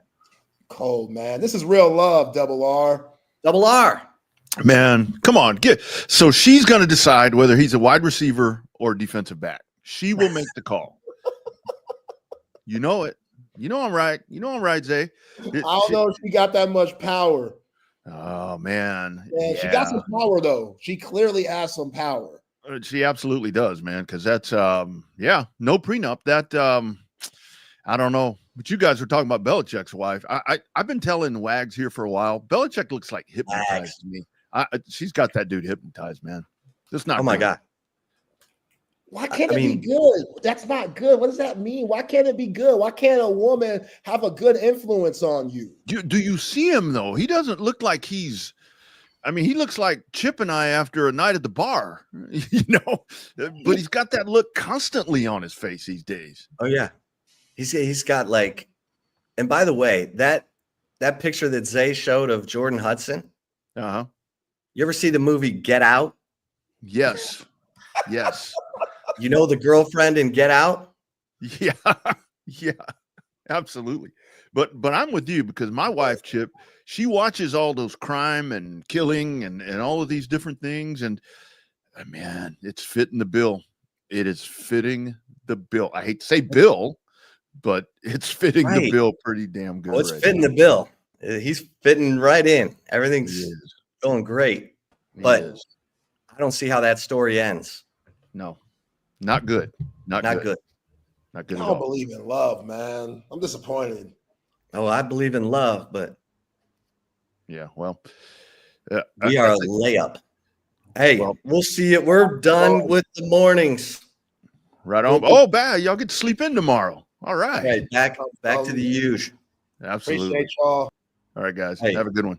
Have a great there they go. It's a great Chip Brown and Zay Collier handling the mornings. They are back tomorrow from 2 to 4. Actually, tomorrow I think I am with Zay from 2 to 4, and we'll actually be doing a little bit of a live cast of the Texas baseball game. It is Chaos Theory, my man Adam Wagner. I'm Double R Rodney Rodriguez. Glad you guys are with us. As we dive in, got to talk some NBA, NHL playoffs, as we had a couple of series come to a crescendo last night. Wags having some technical stuff there. We'll also kind of touch on Caleb Williams there, as he had to address the book a little bit yesterday, as the Chicago Bears have their camp underway. All of that and more. Maybe can you hear that? Memorial. I got you, buddy. You got a mess going on out there in your hood, don't you? No, actually, I can't hear it anymore. I don't know if you can. Yeah, I don't know if you can hear me or not, buddy, but I got Google Fiber or AT&T Fiber right outside of my house. I can't hear a fucking thing. I've tried to find earphones. I hope you guys can't hear that, what I'm hearing. Yeah, no, it's all good. It's all good. We don't hear anything. Yeah, no, all good. What we do have this morning, we've been talking about. I got my volume cranked all the way up too, dude. Yeah, no, it's good. We've been talking about this during the week. You've got two representatives, as we've got UIL state baseball tournaments about to get fired up. Division I, Division II, they are both covered here in Central Texas. One of those teams that's heading in the D1 section, no stranger to this. No stranger to this at all. Tradition-rich program. These guys are headed to Brazos County. I believe they're heading out today as they will head over to Olson Field. Hey, what's up, Coach? How you doing? Skipper of the Lake Travis Cavaliers, Ryan Rogers. Coach, man, how's the feel over there, you guys? This never gets old, does it? Never gets old. Never gets old. Anytime we can make it back, it's always a good thing. Spirits are good. Kids are in good mentality. So we're looking forward to the opportunity this weekend. Absolutely. So, Coach, let's kind of talk about. We can go, talk about Atascocita. That'll be the business at hand right there coming up, starting tomorrow. But your team just rolling into the playoffs. I mean, you got to the middle of the district campaign right there, and you just roll in, and then through the first couple of rounds there of the playoffs, Buda Johnson, a little bit of a scare right there. You guys had to really grab the bootstraps to advance over to College Station. Yeah, no doubt. But I think that's a testament to our kids too. I mean, they've shown that toughness all year. We talked about at the start of the year going up to the Metroplex and playing some of the tough teams. And we hosted a tournament with Dripping Springs. We invited some of the best teams in from the state of Texas that we could find, preparing for these moments. And so these kids have been battle tested early on. They handled it early on, and we kept saying, hey, it's going to happen at some point, district play or the playoffs. And so we're trying to put them in positions to be successful, and they've handled it like the champs that they are. And so we're looking forward to trying to play one more week. Mm-hmm. Isn't that, Coach? That's one of the things that I love about college baseball. And again, great to see you guys again. I do have one LT cap left over, so good, Rodney. I got to be wearing that today. But isn't that the great thing about it with high school baseball, that you are free to schedule? And Lake Travis has always done this, where you go out and you are going to play the best possible opponent that you can find, even if it means going to DFW or the Houston area or beyond. That's the beauty of this game, isn't it? Oh, for sure. I think you kind of touched on it in your opening of, the expectation, the standard here is to win, and we've been chasing that elusive state championship for a while now. And so the only way to try to beat the best is to go out and seek the best competition, and you can't back down from it. And so that's what we try to do this year. We scheduled some tough teams. I think at one point, if you look at the preseason polls, whatever that means, 50% of our schedule was against the top 20. Yeah. Coming out. And so we just jumped right in. We threw them into the fire and said, you know what? We may take some lumps along the way, but we can't get discouraged because all of our goals are still out in front of us. I think even at one point during the season, we played 7 games without getting a win, which doesn't happen around here very much. But we had, 3 or 4 losses. We had 3 ties mixed in there. So it's just part of just developing that grit and that toughness along the way and trying to prepare them for this moment. So like you talked about the Butte Johnson series, those kids have been in that situation before throughout the season. So we fell down game 1, it's like, there's no doubt they're going to come back and find a way to get it done. And being down to your final strike 2 times, I mean, that doesn't get as gritty and as tough as it comes, to find a way to come back and win that game. So that's a testament to our kids and their hard work that they put into it, we're very proud of them. Absolutely. Mike, check on the fly. Can you hear me? You're a little faint. You're a little faint. Sorry, it's the gaming headset here. This is the best thing that we can go. Yeah, that's okay. As long as coach can hear you, that's cool. I'm sorry. I apologize. I have AT&T Fiber running their lines right outside my house this morning. No, you're good. While your interview's going. But anyways, Coach, you kind of beat me to it there. You mentioned you guys had a little bit of a slide during the season. What is usually that's a galvanizing moment? What's some of the things that your team might have learned from that hard time? Well, I think they figured out their identity. I think that's what every team wants to try to figure out during that time is just who are we? And I think if you go back and you look at some of those games, we came back multiple times throughout the course of those tournaments. And so we'd fall behind and we'd come back. We'd fall behind, we'd come back. So it just kept developing, I guess, some of those battle scars along the ways to where they just it's just part of, we got comfortable being in those games, and playing close games early on. We always talk about we have expensive experience, we have inexpensive experience. Obviously in the playoffs right now, we're in that expensive experience mode. If we get beat, it costs us something. But we kind of looked at those early tournament games when we're throwing them into the fire. It's like, hey, this doesn't cost us anything. Like if we didn't win a game throughout the tournaments, we could still win a district championship. We still make a run in the playoffs. Like, it doesn't cost us anything. We're trying to figure out who we are, develop our style, and get some of that toughness to us that we're going to need down the end. And so I think it definitely kind of paid off for them. Absolutely. Ryan Rogers, head coach of the Lake Travis Cavaliers, headed to College Station later today as they get set for a tilt in the state semifinals, taking on Atascocita. They're out of the Humble area, as it would be. So, Coach, one of the things that I think is just tremendous also about the program there at Lake Travis, the district run, because you can't get away from Westlake. They're always going to be with you in district. But now you've added Dripping Springs, and Bowie, who you're very familiar with. So you've got all of that there. So not only your non-con that you have to play, but then you got to get through that gauntlet. That's top quality stuff right here at home for you guys all the time. You'd like to think that if you can get past through all that, you'd be well poised to get into some postseason baseball, right, Coach? Well, for sure. I mean, I think you look at our district. You have Dripping Springs playing in the Division II side of the bracket in the state semifinals.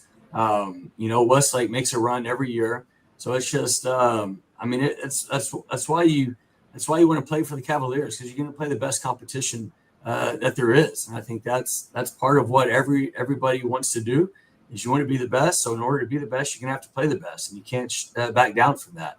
And so I think that's what our kids always accept. It's like, hey, they want to be good, so we got to go play the best that we can.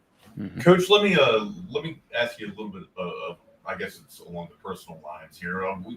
The winning's great, but looking back on it, when you've seen the faces of these young men going through the experience, for the first, maybe even second time, like, can you put a finger on that? Like, what's your most favorite moment out of all this? Oh man, I don't know. I know it's a tough, but there's just so much encompassed with that, right? I was just talking about this yesterday with somebody. It's like, and this is the downfall of coaches. Like, when you're in it, you don't really have that time to sit there and reflect on it. Right. You don't realize that you're in the moment at that. Yeah, you haven't really had time to process it. But I think because we have been here before and we had those experiences before, I think I was able to kind of sit back and just kind of watch them for maybe 1 to 2 minutes, however long it was the other day. And we always talk about this stuff. It's like every group comes in every year. It's a new year. It's a new group of kids. And it's always just kind of a distant thought, like they don't really have anything to latch onto it because they haven't been there. We have those experiences, but they don't. So to finally get over that hump, win the region and know that they just clinched a spot in the state tournament, to sit there and watch them, I mean, it's just pure jubilation. Yeah, they're so excited. I mean, some of them are crying. That'd be a great feeling for yourself to see it all come to fruition, right? For sure. I mean, I had a dad tell me, he said his kid gave him one of the hardest hugs he's ever given him, after last weekend. It's like, that's the stuff that all the wins and things like that are great. But when you hear stories like that, you're just like, man, that's what really makes it. That's what it's all about. Yeah, for sure. Well, congrats on that, Coach. That's fantastic. That's feelings that I can't take away from you. Thank you. So, Coach, in my time there that I was play-by-play with you guys and great runs during that time, I mean, this is nothing new right here. I mean, we went to Del Diamond, we did all of that. But I always thought it was really great to watch you, and at the time, because it's just Coach Rogers. You go in the dugout and it's like Coach Rogers, because it's either Ryan or Mike at the time. So during that time that Mike was the skipper, and I mean, you guys, the cohesiveness that you had, and then when Mike, retires, and you just move into that role, I thought, man, what a transition right here that this program is set up for, where it's like the fluidity. It's like, boom, it just keeps rolling, and it definitely has. It looks like. Kind of talk about Coach Rogers and the fingerprints that he left there. Oh man, I mean, you can't mention this program without talking about Mike. I mean, he's just one of my heroes. I mean, I miss him every day. I have a great dad, but I always said if I didn't have a dad, Mike would be my second dad. He's just a good guy. I mean, he taught me a lot in my 5 years here working for him. I mean, we got along great. Everyone always says, is that your dad? It's like, no, it wasn't my dad. Yeah. But I felt like we've known each other forever. We just that seamlessness, kind of like you talked about, our philosophy lined up. I mean, I still talk to him probably once a week, awesome. Just talked to him yesterday, about all this stuff. And so, he's a great man. Just got inducted into the high school Hall of Fame, which was well-deserved, and so I think he's definitely, you still see a lot of what we do are because of the fingerprints that he left here on the program. So we're grateful for our time that we had with him. Absolutely.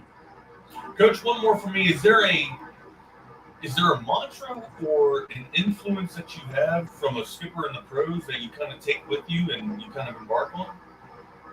I'm sorry, say that again. Is there a mantra or like an influence or a personality from the pros, from a professional skipper that you kind of balance your game off of? No, I mean, I always grew up a Texas baseball fan, and so when I was growing up through high school, and of course that was when Augie and Texas baseball was in their heyday, and so I think a lot of what we try to do is based off of that. I mean, we probably bump more than most high school teams. We try to build our team around. Yeah. Get them on, get them over, get them in. Yeah. Yeah, I think as much as that stuff gets a bad rap on social media and the big leagues today, I think it still wins at the high school level. I say if you throw strikes and you catch the baseball and you're opportunistic, kind of like the cardiac Cavs have been this year. I think you can win a lot of games. You can make runs every year, and that leads to consistency. So I think we just try to play solid, fundamental baseball.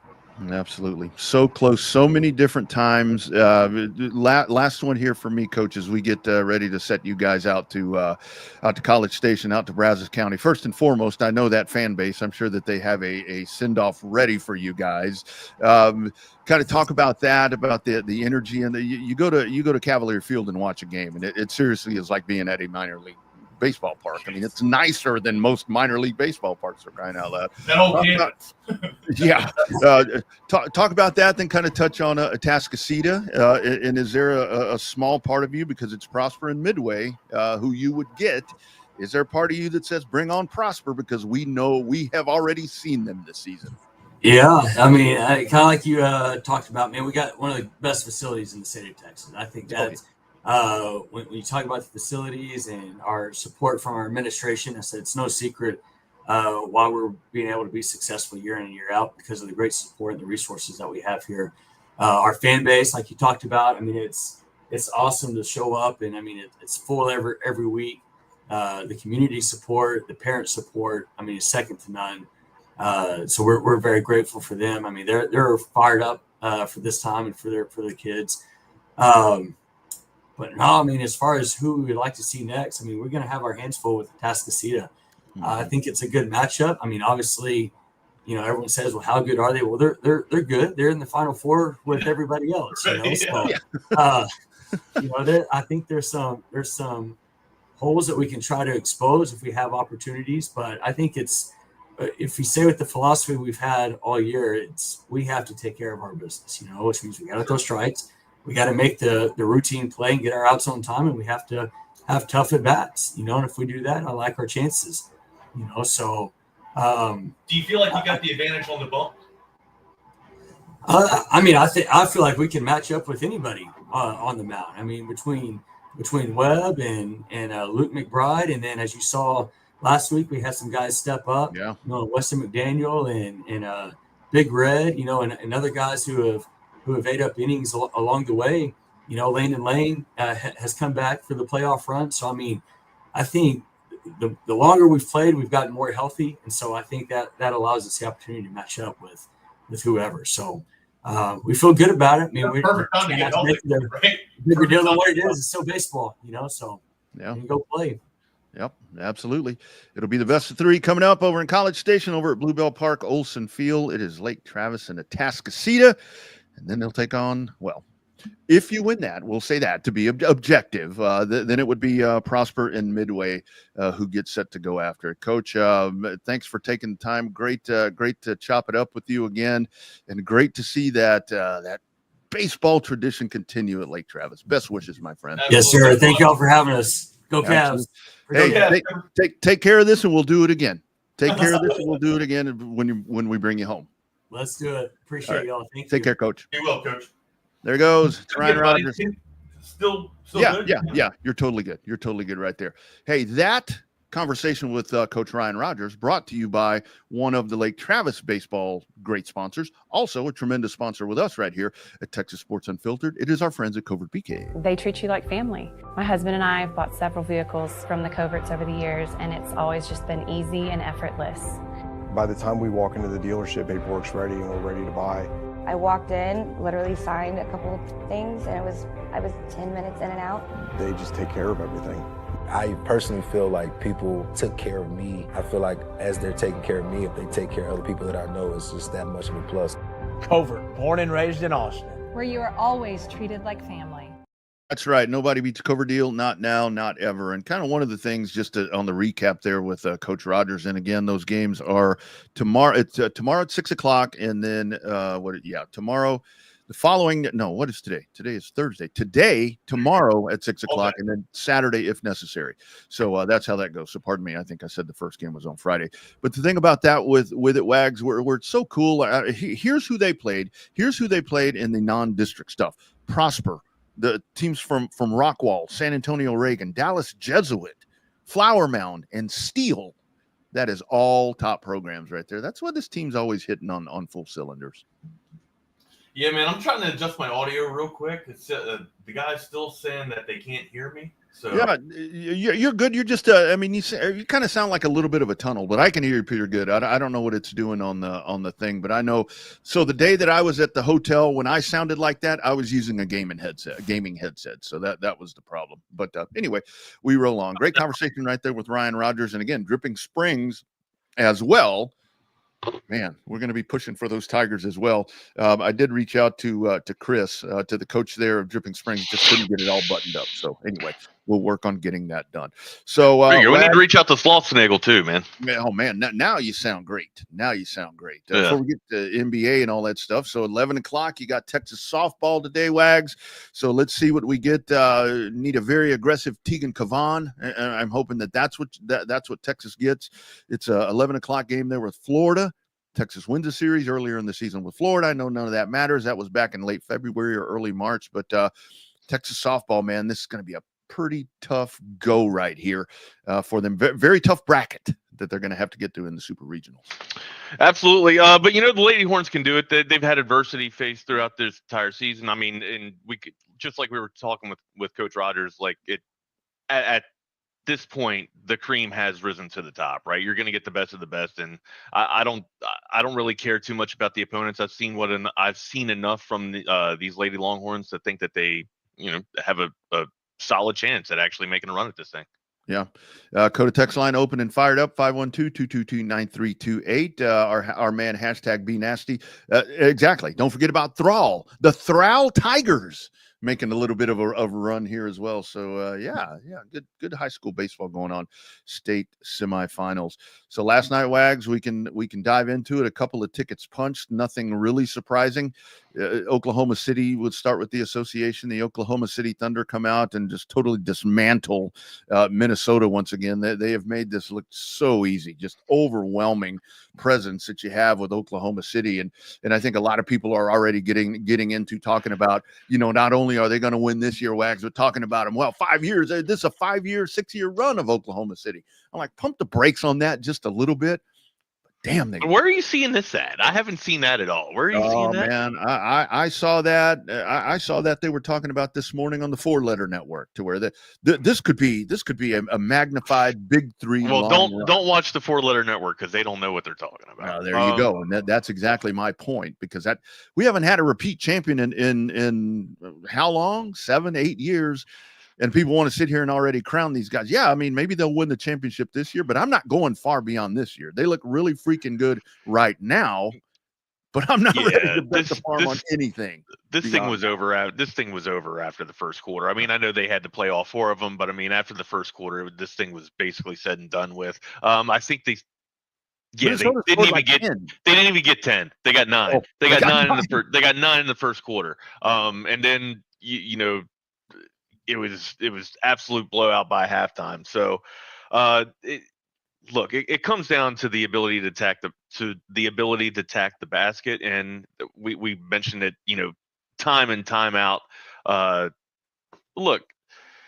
If Anthony Edwards can't be aggressive, the rest of that team's just not going to open up, right? And then he's got a statement saying nobody's going to work harder than him. It wasn't your work rate; it's what you settled for. Right. Okay. And your shot's not bad. Like you had tremendous improvement from the 3-point perimeter here, but that's what that's the part of the game that you embraced more, instead of like the game that got you, the bag that got you to Ant-Man status, right? Like if you're not playing downhill, if you're not attacking the basketball, you're not doing your job. And as the facilitator, as the point guard, that's what you have to be, especially in this day age of basketball, right? In modern day basketball, the point guard has to be the facilitator and be able to get a shot, be able to get his own shot, right?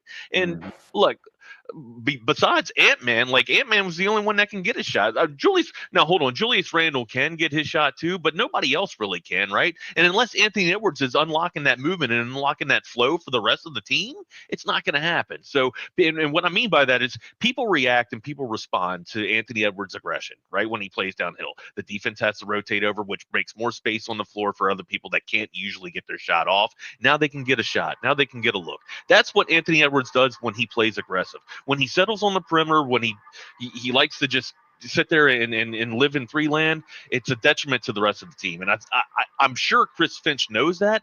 I'm not sure why it wasn't translated or if it just wasn't picked up from Anthony Edwards. He's got to know that. He even mentioned it after game one. He goes, I got to be more aggressive. I got to play. I got to play downhill. And then follows that up with, I didn't take enough shots, so it really can't be on me. You know what I mean? Like, dude, get your mind right, man. First, it's a little bit of immaturity probably, and he's got some lessons to learn. But again, like I think he needs a little bit more help than just what he is able to do.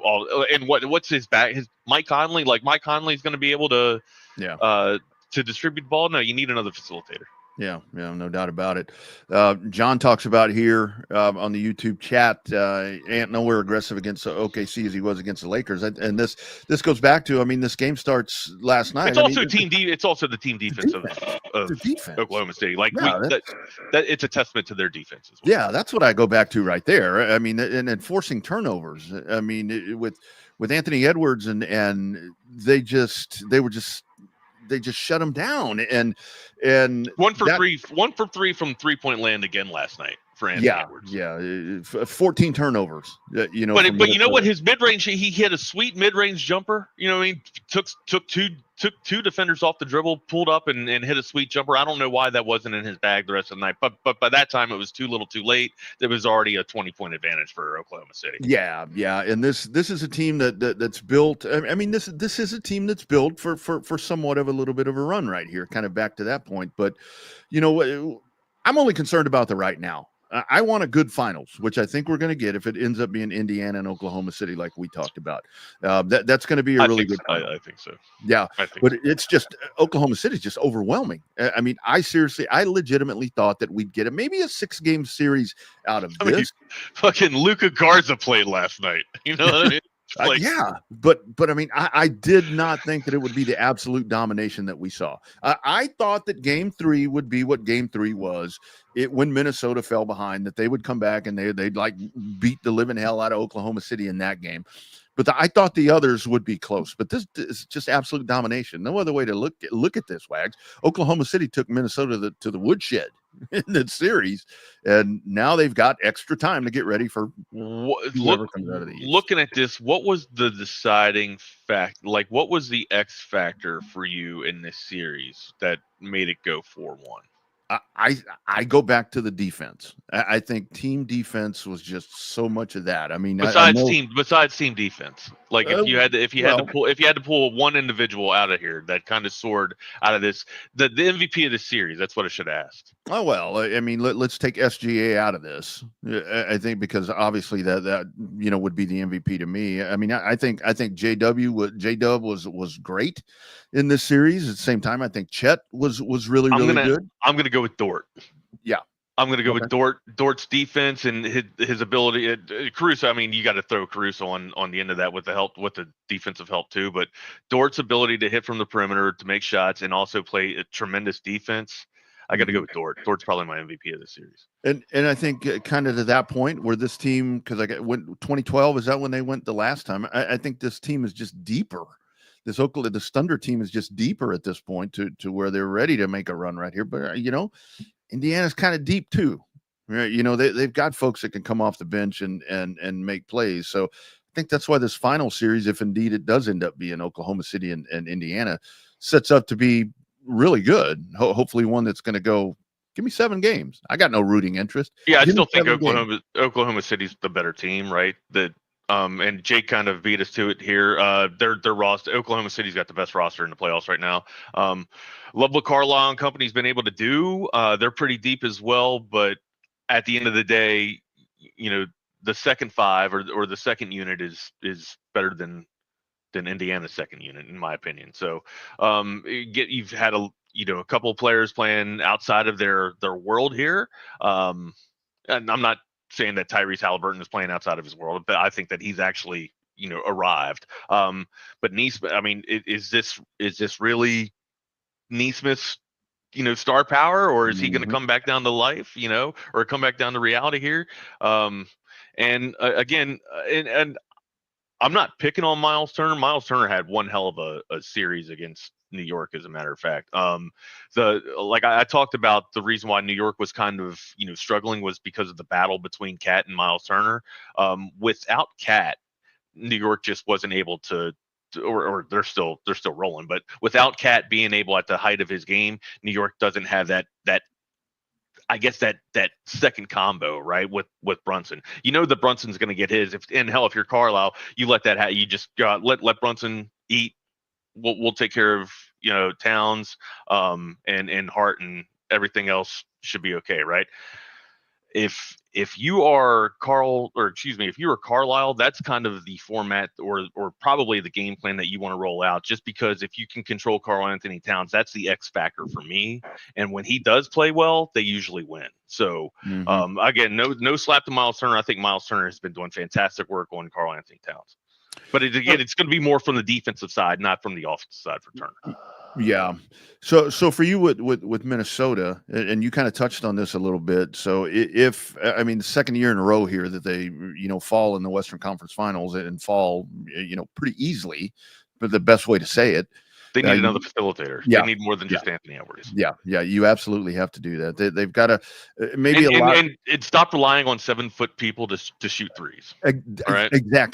Exactly. That's kind of the thing right there, to where it's like, you see what Oklahoma City has built right here. You have to model yourself kind of after that, to where you have that deep team, and you have more than you have that true facilitator that's going to be able to pop in behind the star. I think that's where Minnesota, and they need to do that, because I think they're in a position where they could compete in the West, the next couple of years. But damn it, you got to fill that hole, because Oklahoma City seems to have figured that out. No, I mean, I'm seeing what Patrick's saying too here. Did I think the Mavs were going to beat the Heat? Absolutely not. But I do think the rosters are a little bit different between Oklahoma City and the Heat. Like, let me walk that back. The Heat were pretty damn loaded. It just wasn't the big three with Bosh, Wade, and LeBron. They had a lot of key players. Miller was able to hit some shots too. There were some key cogs on that team. So that's a good pull there, Pat. That's a good pull. This is kind of what I like about, if we want to truly call this Oklahoma City team, a big three, if we really want to call it that. It's more a little bit of a homegrown big three. You know what I mean? It's not like, let's talk about the Spurs again. I mean, it's kind of like that. It's not where you're making, well, I guess there was a trade. I guess SGA was a trade, but you don't have that was the biggest piece that moved. Yeah, where you're going out and pulling 3 or 4 dudes. Homegrown's homegrown. Yeah. Okay. Yep. Hartenstein was a trade. They're going with the E first. It's supposed to be the I first, by the way. Hartenstein was the trade there. I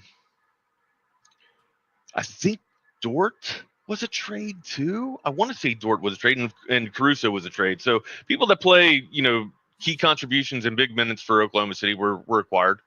Yeah, but it's not. I mean, SGA, but it's not where you go out and you get 4 manufactured superstars that you pop them in and boom, here you are. Durant, that type of thing. So anyway, plus I like it for a smaller market. I'm not an Oklahoma guy, but to me, these are still the Seattle Supersonics, for crying out loud. So no, they're not. No, they're not. It hasn't been they haven't been Seattle for a long time. The 1979 championship has passed. Friends, if you're looking to upgrade your house, your home, your homestead, don't put that thing on the market. Add some value to it. And you call our friends at McCall Custom Homes. They will come in and take a look, depending on what you're wanting to do, like we did here at my Ponderosa. That means house. What we did here at the Rodriguez Ranch, we upgraded that. So it looks like a totally different bathroom. I'll tell you, it's absolutely. I was in the shower last night. My wife was getting ready for bed. I yelled from the shower. I said, I absolutely still cannot believe I'm taking a shower in this part of the bathroom, because they revamped that thing. Bathroom renovation, kitchen renovation, living room, outdoor space, whatever you're looking to do. Second story, you need a second home. If you've got an acreage and you need one of those she shacks or man caves or kids thing, put them out there, do whatever, get them out of the way.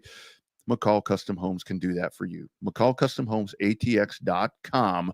Call or text our man, Mike. Don't do it late. He's got a baby, 512-633-9580. Free estimates. Be sure and mention Texas Sports Unfiltered. Mike went out and he was looking at some stuff for the buck. He does stuff. He's done stuff for Chip. He's done stuff for me. They can do stuff for you. Over 40 years locally, owned and operated. A family-run business, father, son, and they continue to dazzle. McCall Custom Homes, ATX.com. Check out the gallery of projects right there. And check in and get that free estimate and get the ideas. It's not only an estimate, you're going to get ideas, you're going to get recommendations, but you have the input on it, and that's the cool part about it. We build value into your home. It is McCall Custom Homes. Check them out today. Wags, before we go, I think what CB say. What crowns? What are you guys talking about? Are they like emotes or something? New animations? I'm not seeing that. Yeah. What are the crowns on YouTube? If you got an example, CB, send them to me on my Twitter or something, or take a screenshot, and then I'll take a look at it for you. Yeah, I don't know what that is. Hey, Wax, before we get to the NHL and the series that ended last night. Well, that was a heavyweight fight last night, man. It looked like it, didn't it? That was fun. That was a fun one. Yeah, man. I'm like, okay, now that's what I'm talking about. That's I'm like, come on, Minnesota. Come on, Minnesota. Can you do that?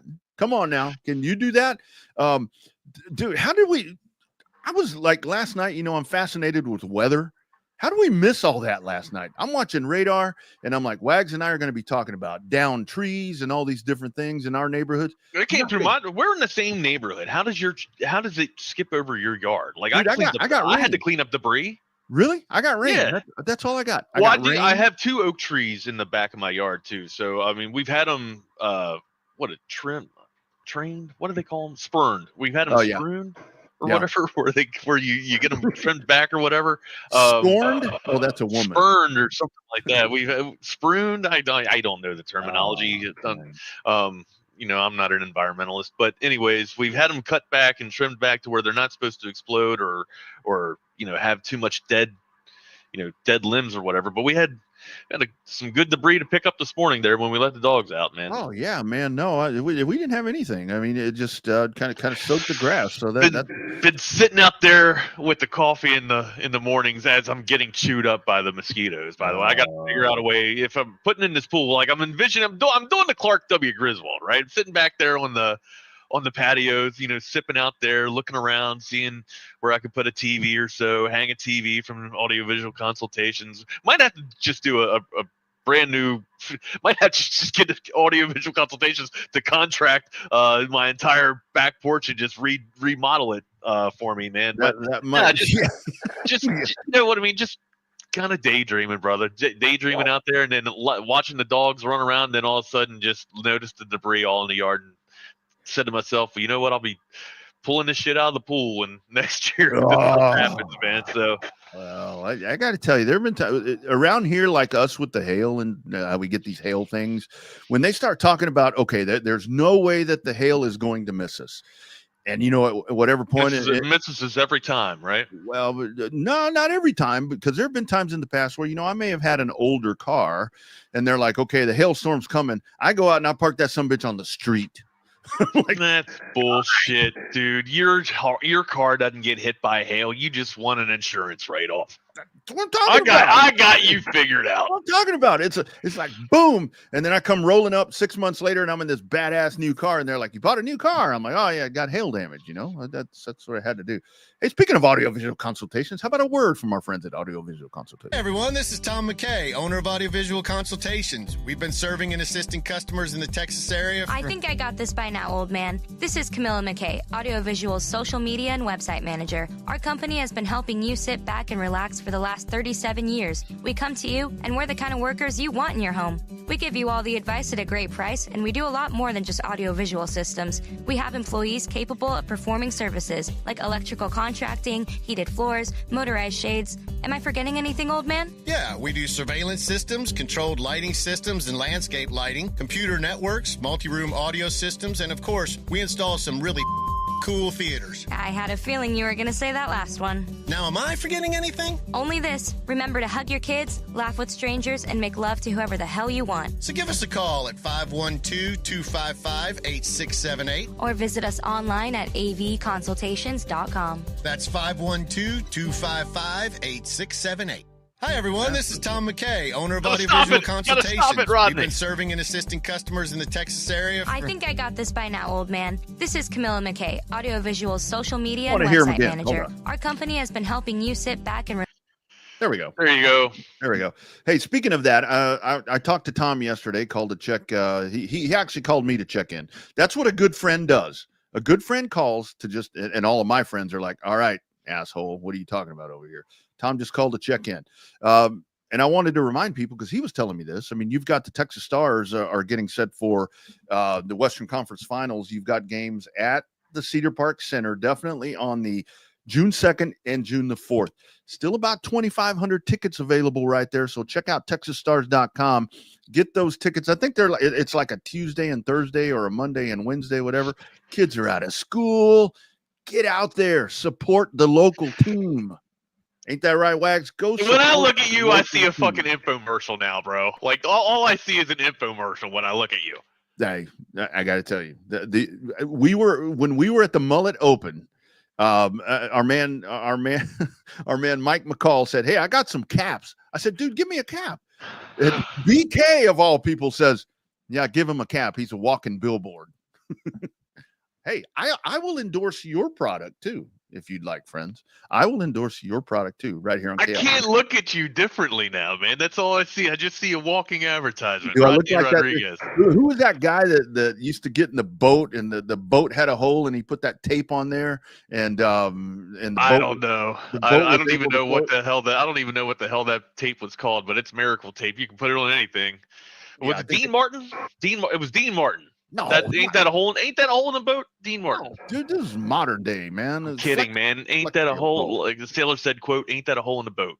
Come on, guy. Come on, guy. Man, I'm just a product endorser, man. That's all I know. Slut. Hey, don't forget Waterloo Printing. Don't forget Waterloo Printing and Graphics if you need some cool caps and T-shirts. They take care of all the TSU merch. Yeah, heavyweight battle last night in the NHL, dude. It was awesome. It was fun to Carolina. It was fun to watch, man. Yeah. Carolina looked like they were gonna. Carolina was they were ready. They were doing whatever they can. And you know, I don't want to beat Anderson up too bad. Like you're going up against one of the best teams in the league, right? The defending hockey champions, and then also they just made the moves. And we talk about catching fire at the right time, right? You know, it's great for any sport, but it's fantastic in hockey when you can heal and get hot at the same time, like Florida has done. Usually the stars are aligned for you, and also, by the way, you got the best goaltender in NHL, right? Or at least the most seasoned goaltender right now. I think Florida's ready. It doesn't matter who they see from the West, whether it be Edmonton or Dallas. I think Florida's going to repeat. That's where I think it was back and forth last night, Rodney. Like Carolina would score, and then Florida would come on with it, and then Florida was down. Florida was down 2 goals. They had to come back and make this thing happen. Tied it up, went ahead. Then Carolina comes back with a haymaker, and then Florida is just like bam, bam, knocks them down to the ice. It was went to a fight, and a hockey game broke out. That's what happened. I was going to text you last night because as that's going on, when Carolina scores 2, I'm thinking, okay, that's 2. Score another one, and then I'll send the text because I wasn't going to be the. He got on the board last night too. Your cousin was big in the series last year. Evan Rodriguez. Rodriguez is getting on the score sheet. But yeah, Chucky got on there. Verhage, Sam Bennett again. Like Bennett's had one hell of a tournament, man. They're tough, man. They're absolutely tough. Yeah, Rodriguez is my 17th generation cousin, by the way. There you go. Just in case you guys wanted to know. But yeah, when Carolina gets the 2-goal lead, I'm like, okay, I'm getting ready to text you. Then it was only 2 goals. I'm like, nope.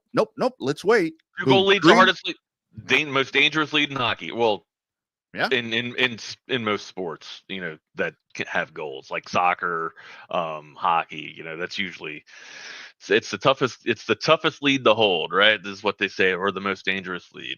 But that's where hockey is so different, because I think I had pronounced this series over, and I truly did think that. But where, in correlation to Oklahoma City and Minnesota, and in a lot of respect, Indiana and New York in the NBA, I truly think that those series are over.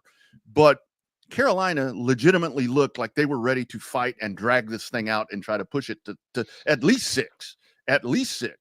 Where what I saw from Minnesota was like, okay, they're done. No, I mean, Aho came on, but too little, too late. And again, they were reeling in the goaltender or in the net, man. It didn't matter who was in the pipes for Carolina. They were just getting scored on, and that's. I don't want to. Again, they're a really good team, physical team. They usually play very disciplined hockey. And when they go on the power kill, they usually kill it, right? But Florida's they're loaded. Florida had 1 through 4. I mean, you could argue 1 through 4, like lines 1 through 4 or nasty, like even the fourth line can score, but definitely 1 through 3. Like they're 9. Their top 9 are pretty fantastic. And I say top 9 because that third line can score. Yeah. Code text line CB, of course. The crowns on YouTube, apparently there's a point system that works, is what the crowns are. I'm not familiar with it. Okay, so they are emotes and emojis. All right. Yeah. And so there's a purple crown. Well, purple is royalty. So and it's on our show. Who's the top crown right now? Do we know that? I'm not seeing these crowns yet. So yeah. I've just you know what? Because we're in the broadcaster studio. If we were looking at it through just like the viewers version of it, we'd probably be able to see the actual. Yeah. It's check out on Twitter. It's in our DMs right there. I'll look at it. Oh yeah. So it's for them. It's for the people that are viewing. Correct. Yeah. Not us. Okay. Correct. Yeah. Like Jason's number 1. You got number 1. Patrick's number 2. CB's number 3.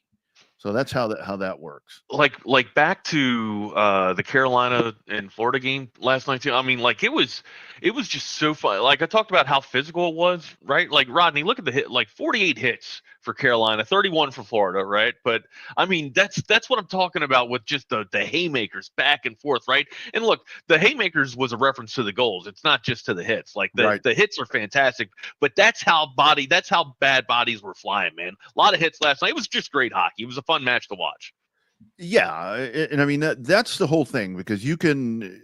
What I mentally trained myself to do as that game was going on, it's like, look, I'm going to get rid of the series, what the series as it's being played right now, whatever the 4-1, 3-1, whatever the case is. I'm going to put that aside and just watch this with a perspective of watch the physicality of the hockey, and that was the best part of that last night. Do you have a favorite play in hockey? Like for me in football, like my favorite play is the interception. Like when that happens, like that's stop, everybody stop. Let's see what happens. Like, so do you have a favorite play like that in hockey? I like the power play. I'm just new. So I like the power. I like the power kill. I like to watch the team being able to kill it, man. And last night, so for me and you last night, it was fantastic to watch because there was a lot of special teams last night, right? Yeah. And there was only 1 goal scored. And a lot, and both teams went on the advantage quite a bit. So, for me, that, and maybe it's just because of my defensive roots or whatever, but I'd like to see how well a team can play at a disadvantage. That's right. Honestly, to me, that is one of the signs of a really good team when you can play when the other team's got a man advantage and you're still able to consistently kill a power play and be able. And again, we didn't see any shorthanded goals last night, but. When you're able to consistently kill power plays and play a man down, to me, that is a mark of a really solid team. That's the best time. Probably the 2-1 breakaway. I'll be right back. Give me one.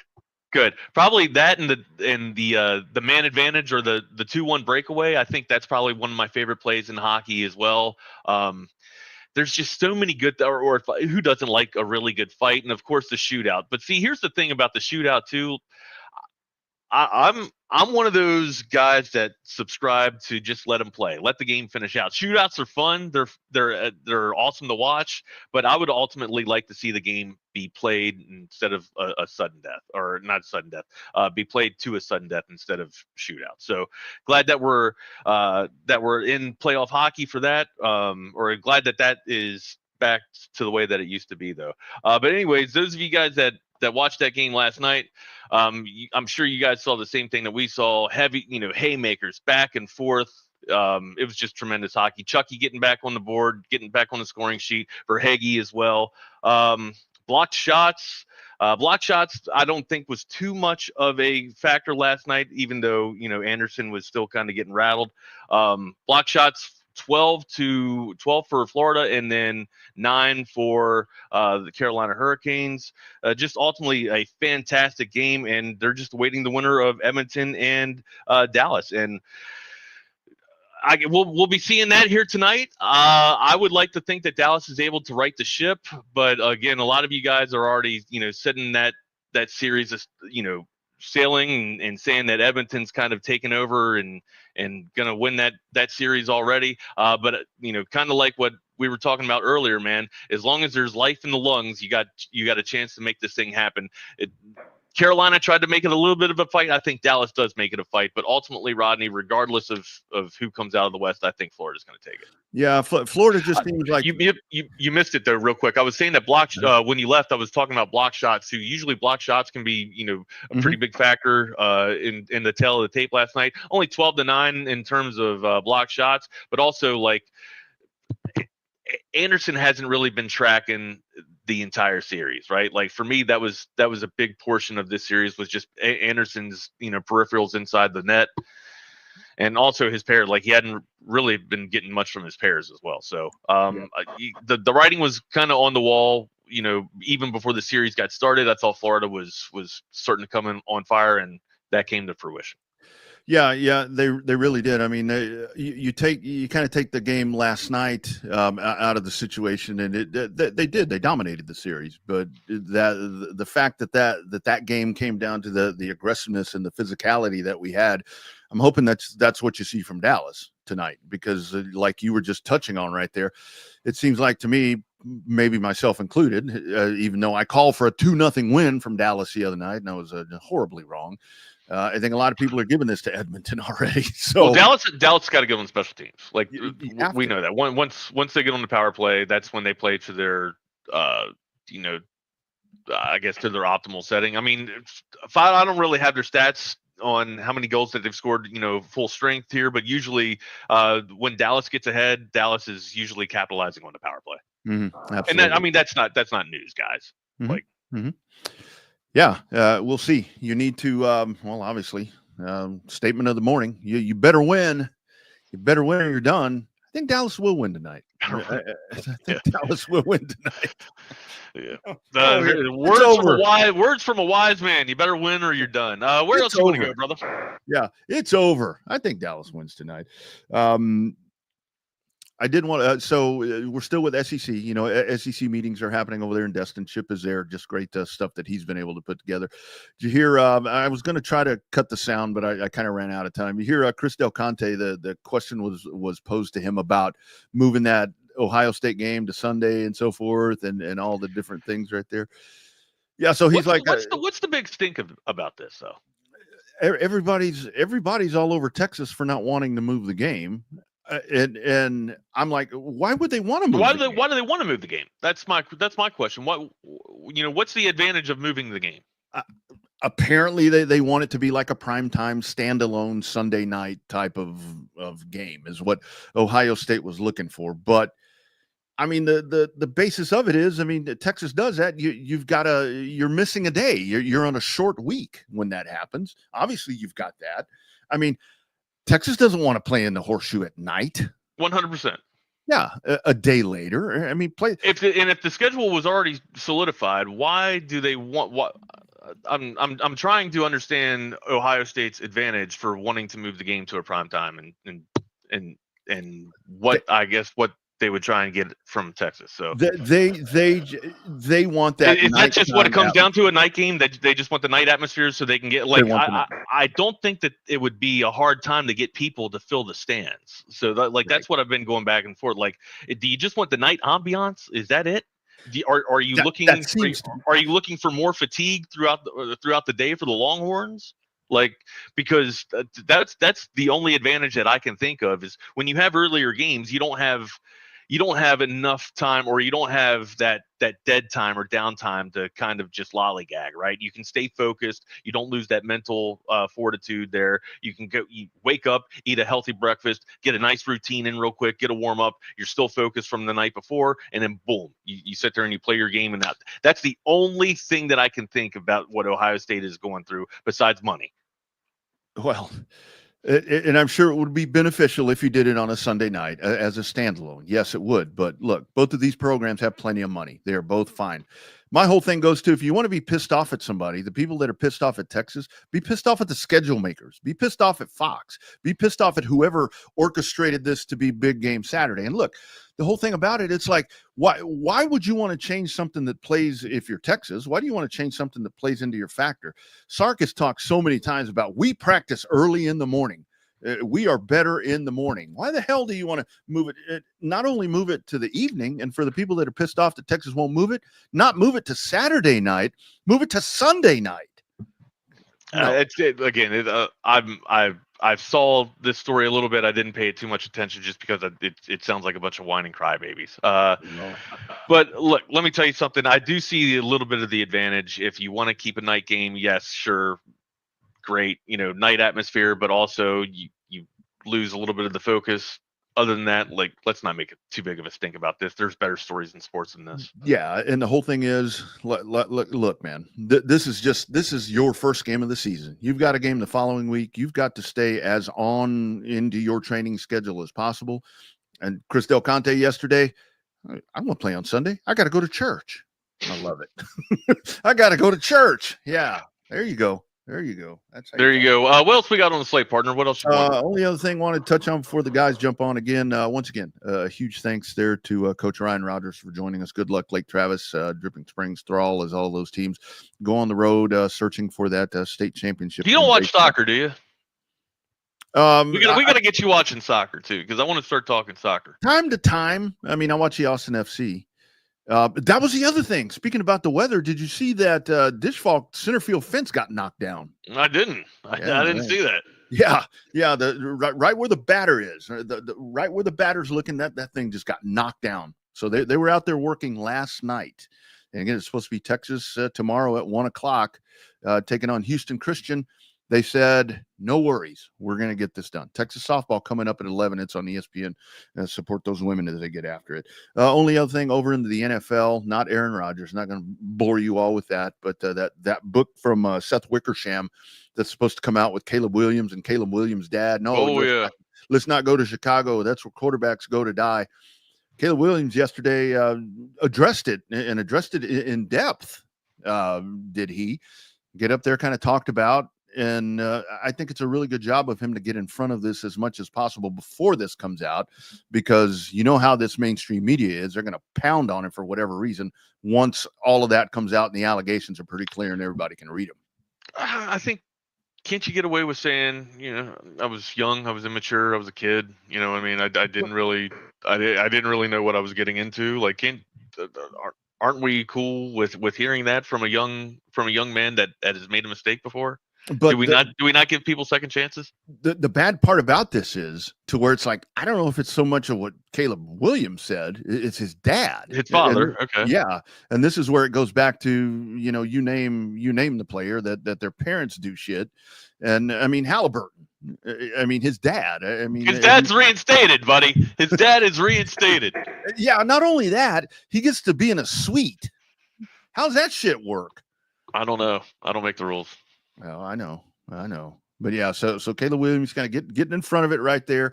And I like what he did say. And think about this. So if you go off and you have a meeting with Kevin O'Connell and you're with the Vikings, if you go off and that's your meeting and you see all those shiny toys, all that stuff, yeah, you're going to be pretty freaking excited. And then you think about the Bears, you're going into that and you're like, well, shit, really? Buddy, when you get divorced, you just won at life. All right, like when you get divorced, you just got your golden ticket. Not that I'm not saying that I want to get divorced by any means at all, but I would like to think if something happens down the road like that, if God forbid if anything like that happened, I'm staying single. I am not ringing up again. Sorry, I'm not going to get ringed up. I think kind of to society right now, I think a lot of people, and the thought is, you know, when you have a divorce, horrible. Two golden tickets. Let's see, that's kind of the thing to where it's like, you know, and look, with all respect and so forth to my first wife, you know, we have a child together and all that, but it's like, I happen to think the second time, yeah, I'm not going down that road again, man. Was more right, you know what I mean? Where that first circumstance. Sure, but immaturity comes into play too, right? I would think, right? How old were you when you got married the first time? 32. 31? You were married 32 when you got married for the first time? Yeah, I had a kid when I was 30, and I didn't have man. A kid. Yeah, no, dude, for sure. It was like wow. I thought I would be single forever because my dad, you know, he and my mother divorced at a very young age, and to this day, my dad is single. Never got married again. I mean, had several female acquaintances and friends, and I thought that would be me, but it didn't work out that well. Well, I don't mean that in a bad way that it didn't work out that way. No, but, I mean, I'll share this story with you off the air, right? About, you know, some of what my family's going through and stuff. But yeah, I have witnessed enough and seen enough to, if you fail at the experiment one time, that's it. Ride it out. Well, because your family will pay the piper for you. Yeah, that's where I'm at. So each experience is different, but that's been my experience.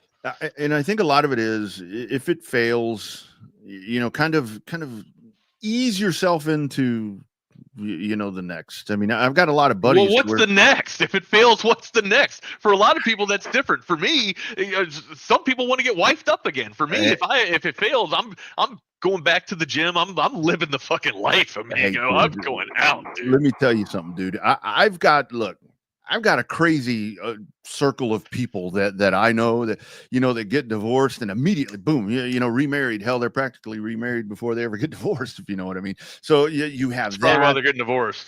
I've Wags, full disclosure, I've got other buddies that have skipped the girlfriend phase and go right into getting a boyfriend. But I'm like, slow down, calm down a little. What did you just say? I have skip the girlfriend thing and go. They changed teams. They switched teams. Get a boyfriend. They played. They went to the other dugout. That could have been what was causing. Are you kidding me? I'm not happy with my wife because I don't like women. There you go. Attracted to women. Yeah. It's like there you go. What do we? Fool me one time, well, you know, fool me twice. Don't fool me again. George W. Bush. All right, man. It's like, don't allow yourself. Oh, hey, I forgot to do this. We have the spinning wheel that we were supposed to do. Forgot to get to that. We're gonna pull up our spinning wheel while we're waiting for the guys here. Wheel. Oh my spinner. God. The dude, one of the dudes that I'm talking about here that skipped the girlfriend thing, I had no clue he listened to the show. He just I'm sure he's listening. He's like, bitch, I didn't say any names. Well, if you only have one friend that's like that, you kind of just not just one. But all right, there you go. All right, so we're gonna do the wheel spinner real quick here. We're gonna take this advertisement off. Okay, so on the wheel we have video game still, sideline reporters, adult film stars, unsung actors, dream cars, opening day performances, and then one-hit wonders. We have top five. We did not. We did video game characters. We did not do video games. Top five play-by-play or top five play-by-play guys. We have top five game shows, and then we have best hockey sweaters. Oh, that would be a really good. We did female vocalists. We got to take out female vocalists. We did do female vocalists, so that gets X'd. All right, you guys ready? Here we go. Again, this is not brought to you by anything yet. We need to find a nice sponsor for the spinning. And they're all. And I'll be your pitch man. Spinning, spinning, spinning. Oh, is it gonna? Oh, God damn it! Oh, oh. Congratulations, sideline reporters. You are the winner. We will be talking about your top 5 sideline reporters tomorrow on the show. Make sure you guys pay attention to our top 5. And that's all sports. Ready too, right? That is all sports. Absolutely. Now, look, I'm going to give you a little bit of a hint.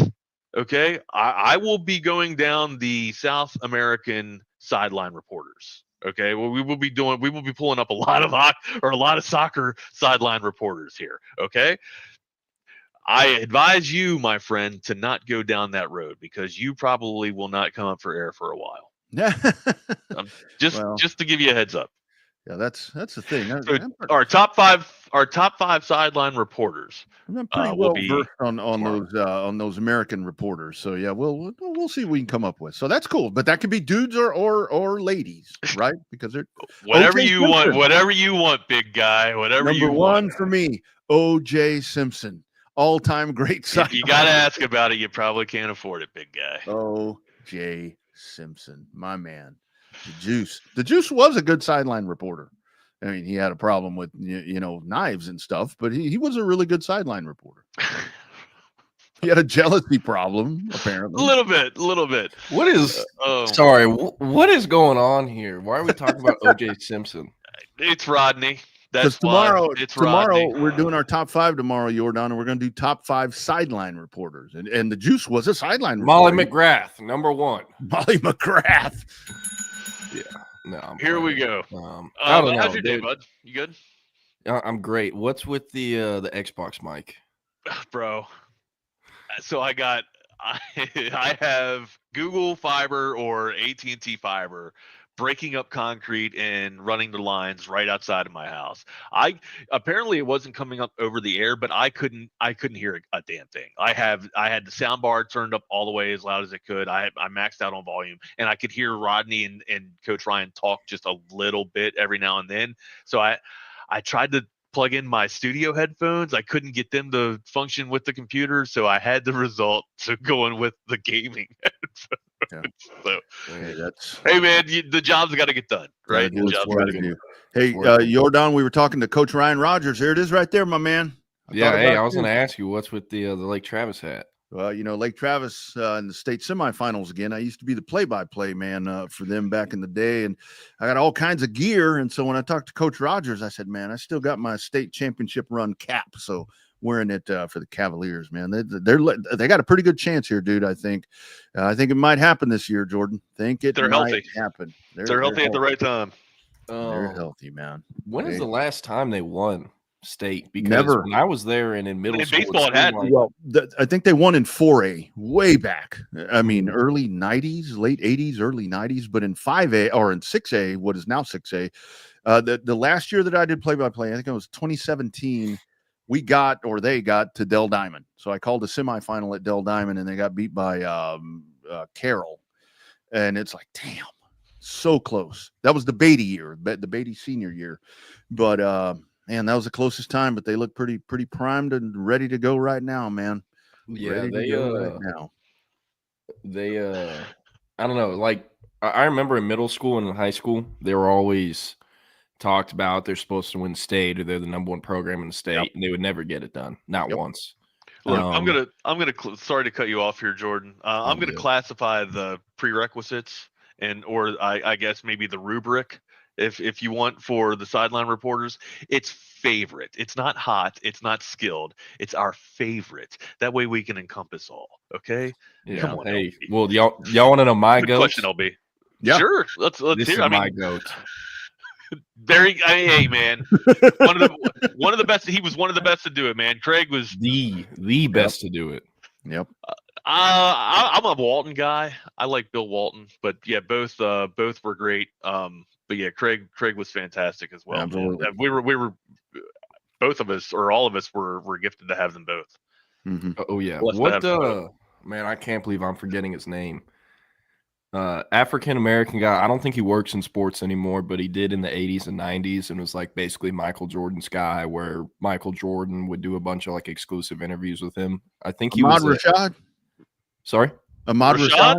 Yes. Yeah, he used to play for the Vikings. He was a wide receiver for the Vikings. Yeah. He was good. But yeah, Craig Sager, Stuart Scott.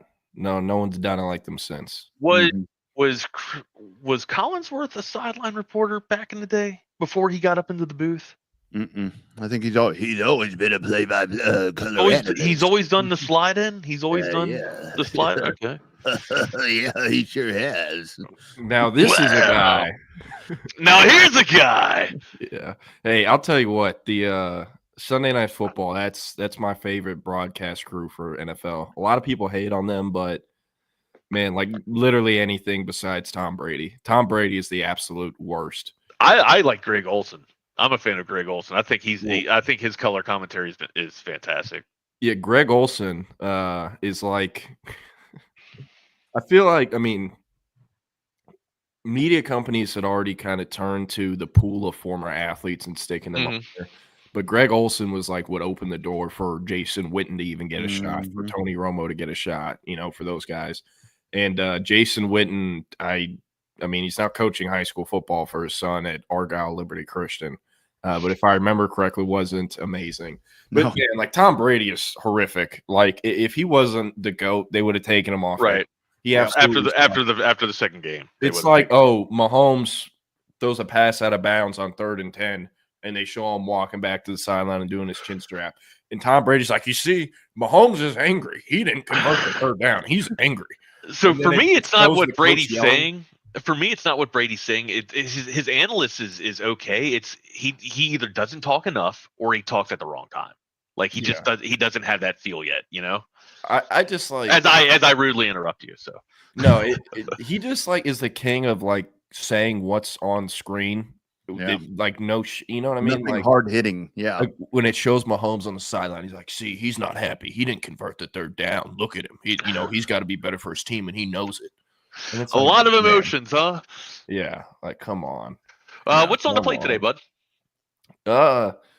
Very interesting quotes the Georgia head coach Kirby Smart gave out yesterday, the day before at the SEC spring meetings or summer meetings, whatever they call it in Destin. So we're going to dive into that. There's a lot of things I've been hearing throughout this spring about what he said, but it's kind of like almost taboo where I wasn't going to be the first to, or I doubt I wasn't going to be the first if I was going to say it, but wasn't going to speak on it until I guess someone kind of blew the whistle. And I think the whistle's starting to get blown. So we'll see. And then intriguing. Yeah, some other stuff. Interesting story on the transfer kind of rate of top 247 prospects out of high school. What is the draft percentage of those guys who transfer compared to guys who stay 3 or 4 years? And kind of just scatter shooting some recruiting stuff. But I do not know what's going on with Will again, man. It's all right, man. It's good. We're here for you, buddy. Yeah, we got you. Susie, I'm seeing some of these chats fire up here. Susie Kobler was she on the sideline? Was Susie on the sideline? She was the one that Joe Namath wanted to kiss. Remember when Joe Namath was hammered? That's right. Yeah. God, come here, girl. I want to kiss you. Yeah, I don't care about. I don't think all of mine are going to be females. Again, like I threw that joke out there for South American reporters on soccer. Like that's one hell of a tunnel to go down. All right, like that is again, Rodney, come up for air, but I'll probably have one reporter on there. You know what? I might go global here. I might go around the globe. Go around the globe. There are a lot of like in the racing world, like a lot of the NASCAR pit reporters are extremely attractive women, and I'm kind of bitter on that because it's like I've done car race pit reporting. I actually love that. It's like a sideline reporter in racing. You're in the pits and you're like, let's throw it down to Rodney and talk about, whatever. And it's like I could never get like a really good gig because I'd always get one of the pretty young girls. And I'm like, come on, man, me or her? Why don't you pick me? Well, yeah, not a lot of eye candy with Rod. I'll need to wear this Lake Travis cap. I bet you I'd have gotten all them jobs, Jordan. There you go. I guarantee you. Exactly. Any thoughts from you, Jordan, coming out of these SEC meetings where everybody has an idea how the playoff? I think Lane Kiffin probably had the best idea. The best system for 16 should be the 16 best. Formulated through a metrics-driven process. I mean, yeah, that sounds really good, but hell, who's going to do that? So, kind of any thoughts on that? I mean, everybody seems to have an idea on what they want. I mean, they needed to change how it was seeded last year. They have, it's not 4 top conference champs. They're not going to get the top 4 seeds anymore. It's just going to be ranked off who's the best. And conference champs still get an auto bid. But if you're, the 17th ranked team and you won the ACC, you're going to be the 12th ranked seed in the playoffs. And this is, I believe, the last year. The 2025 season is going to be the last year. It's going to be the last year of the conference champ auto bid deal. So, I mean, hey, 2026 and going forward, there might be a playoff without the Big 12 champ or ACC champ, G5 champ. Who knows? But we'll see. Yeah. I think there's too much money involved with that, but we'll see. Yeah, and for me, when Texas was in the Big 12, I think a lot of folks that I guess cheer for the Burnt Orange were like, hey, they play 8 conference games. Big 12 plays, I think it was 9, right? 9. Mm-hmm. And they schedule cupcake teams. Right. The New Mexico States, the UABs, the Troys. Sisters of the Weak and Unscrupulous, right? Exactly. The schools that get $800,000 to come play and get blown out 50-0 in week 2, and it's 90 degrees out, right? And in the SEC, now that Texas is in it, and I think a lot of people are getting a better viewing of what it looks like week to week in the SEC. Yeah, those conversations have shifted a little bit, right? Oh, yeah. They definitely have. Yeah. And I think it is worth bringing up. I'm pointing out the obvious here, but the Big 12 isn't the conference it was with Texas and Oklahoma, and it's not. And that's why they were, so pissed and upset that they were leaving. They knew those were the 2 biggest teams, the 2 biggest logos in that conference. And I mean, now it's like, who is the team or the teams in the conference? There's not one. Yeah. It's a Tech, baby. It's Tech. No, it's Tech. It's all Tech. That's it. It's not. And is it Deion Arizona Sanders. State? No. Yeah. There's no clear team or top 2 teams. It's BYU. No, not them. Hey, Cougs. I was a fan of that quarterback until them reports started coming out. Have y'all seen that? I saw that.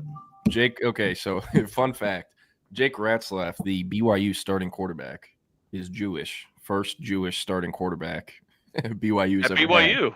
had. But getting some, I believe it was 1, maybe 2 rape allegations. Yeah. Oh, not great. So, and the BYU fan base is one of the most interesting things in all of college sports because, have you been out there? Not to Provo. I have been to Utah before. Okay. Actually, I've driven through Provo, but never. I heard Provo is a different, like Utah is one thing in general. Provo is another experience completely. Yeah, the Mormons they do it differently. But the spin zone that's kind of been there with the QB, and I know innocent until proven guilty, but the stuff that's been reported seems pretty damning. So we'll see. And one thing I've kind of thought about is man, BYU, they're starting to pay kids a lot in basketball.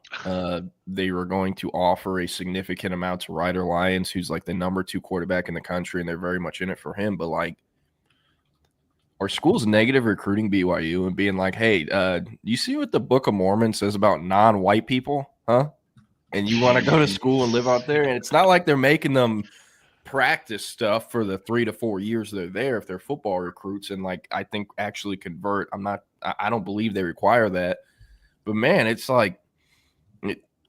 if you're considering like Bama or Texas or Oregon, and you go to BYU, like one of these is not like the other, you know? Right, 100%. That's yeah, right. 100%. So I don't know. It's a very interesting college to kind of casually follow in their sports programs and all that. But wanted to ask y'all, some pretty wicked storms went through Austin area. Yeah, I had debris, a little bit of debris in my backyard this morning. But other than that, we were good. Rodney got passed over. I got nothing, and Wags and I are close. I mean, half a mile apart. Yeah, he can pee on my porch. So yeah, exactly. Yeah, wow. We saw that. We saw that. Or Rodney brought that up. I didn't. That's my first time seeing it. But yeah, damn. Got a game tomorrow, 1 p.m. Can Bob the Builder get it done? Get on it, doggone it. Oh, Let's it's go. fixed. Hey, it like blew windows out at Bergstrom. I'm like, damn. Wow. Yeah, I saw that. And for folks wondering, Texas Athletic Director Chris Del Conte did reply to someone's tweet or something and said they expect the wall, to be fixed or done or whatnot before first pitch tomorrow at 1 o'clock. So you know they got it. They probably got Greg Abbott out there working on that thing. It'll get done. What? Hey, this is who they got out there. Yeah, that's all they need. I don't think the governor is going to make that happen. But here's the I official think it would come statement from the 40. They said, we are aware of the situation, are working towards a solution. As of this moment, the Austin Regional is scheduled to begin at 1 p.m. on Friday. There you go. Boom. There we go. See. Good to go. Will, what's up, buddy? Nothing much. I really didn't think it stormed that bad yesterday. I drove to Austin, and as soon as it started raining yesterday, I took a nap. And did you? You took it. My life. I mean, and he just woke up. It's like an hour and a half, 2 hours. I've just been in a great mood since then. The college football, the trailer just came out. Everything's going well. Hey, and those of you guys that are making remarks about Sarkisian being in the game this year, there was a gentleman in particular that sat there and said, "Hey, if we're going to do high school or if we're going to do college, athlete profiles, why not make coaching profiles as well?" Damn. Yeah. Genius guy. Whoever. Boom. Genius. That's like common sense. It's common sense, Rodney. But what's that? I don't know what that is. Yeah. Yeah. Right, hey, maybe we should make the guys who are at these programs longer than 3 to 4 years in the game. Let's showcase them. Yeah.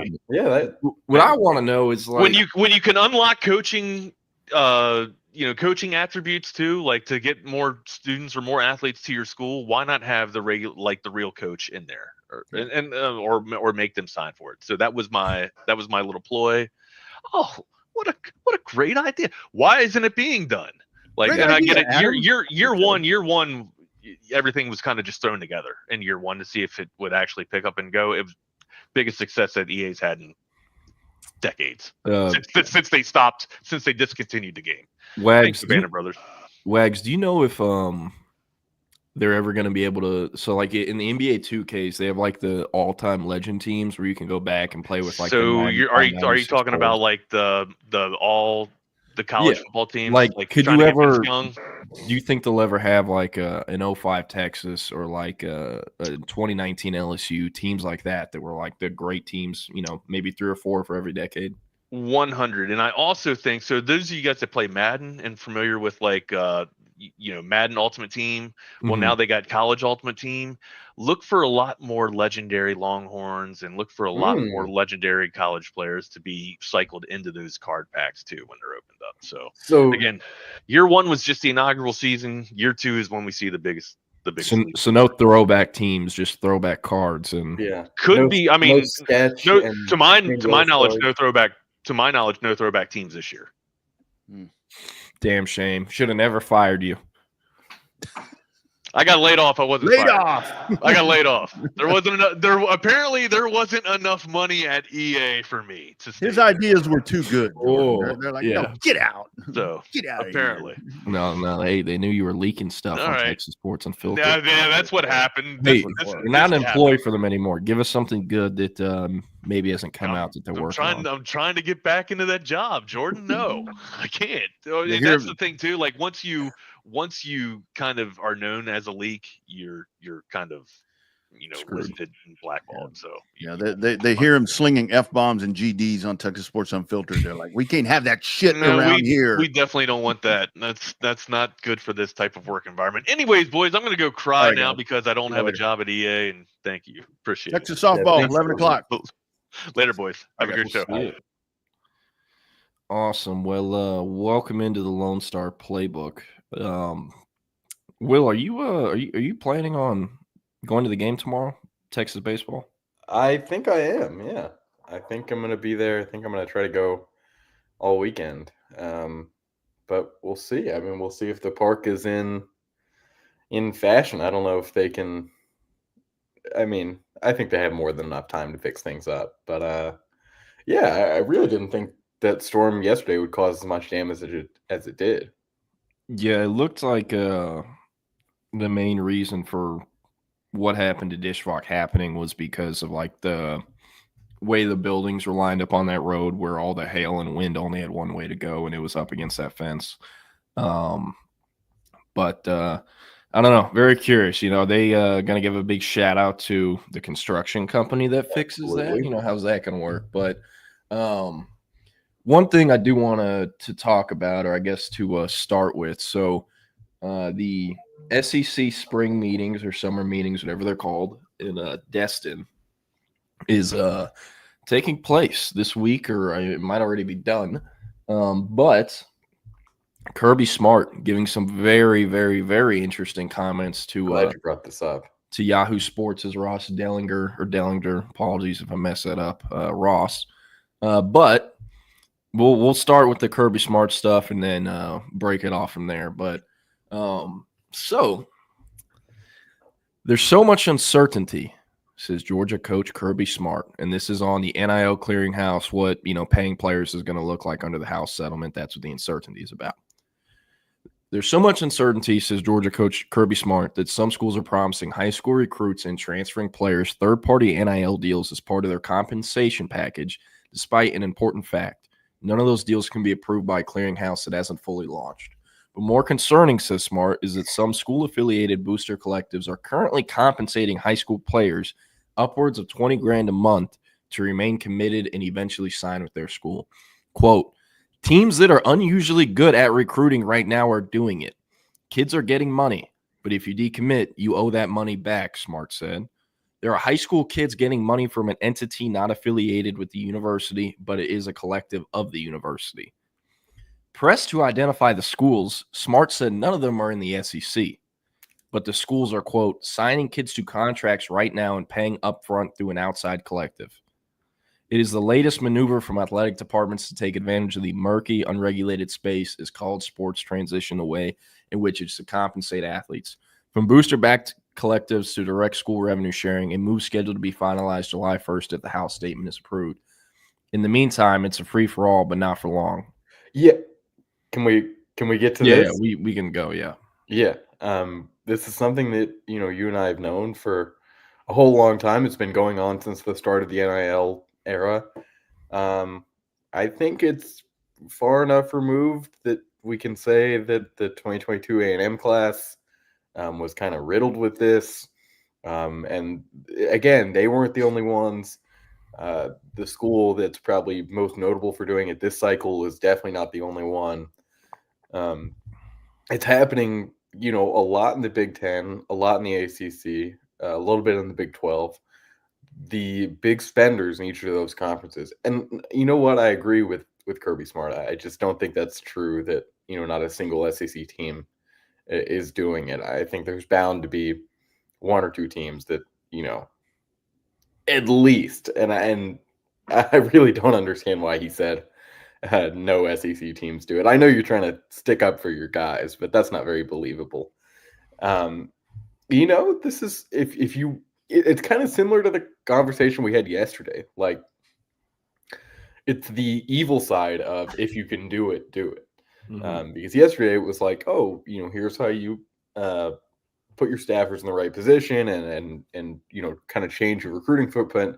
this is if you have the money to hold a commitment, it's not usually a good thing that you need to pay someone $20,000, $30,000, $40,000 a month just to make sure they stay part of your class.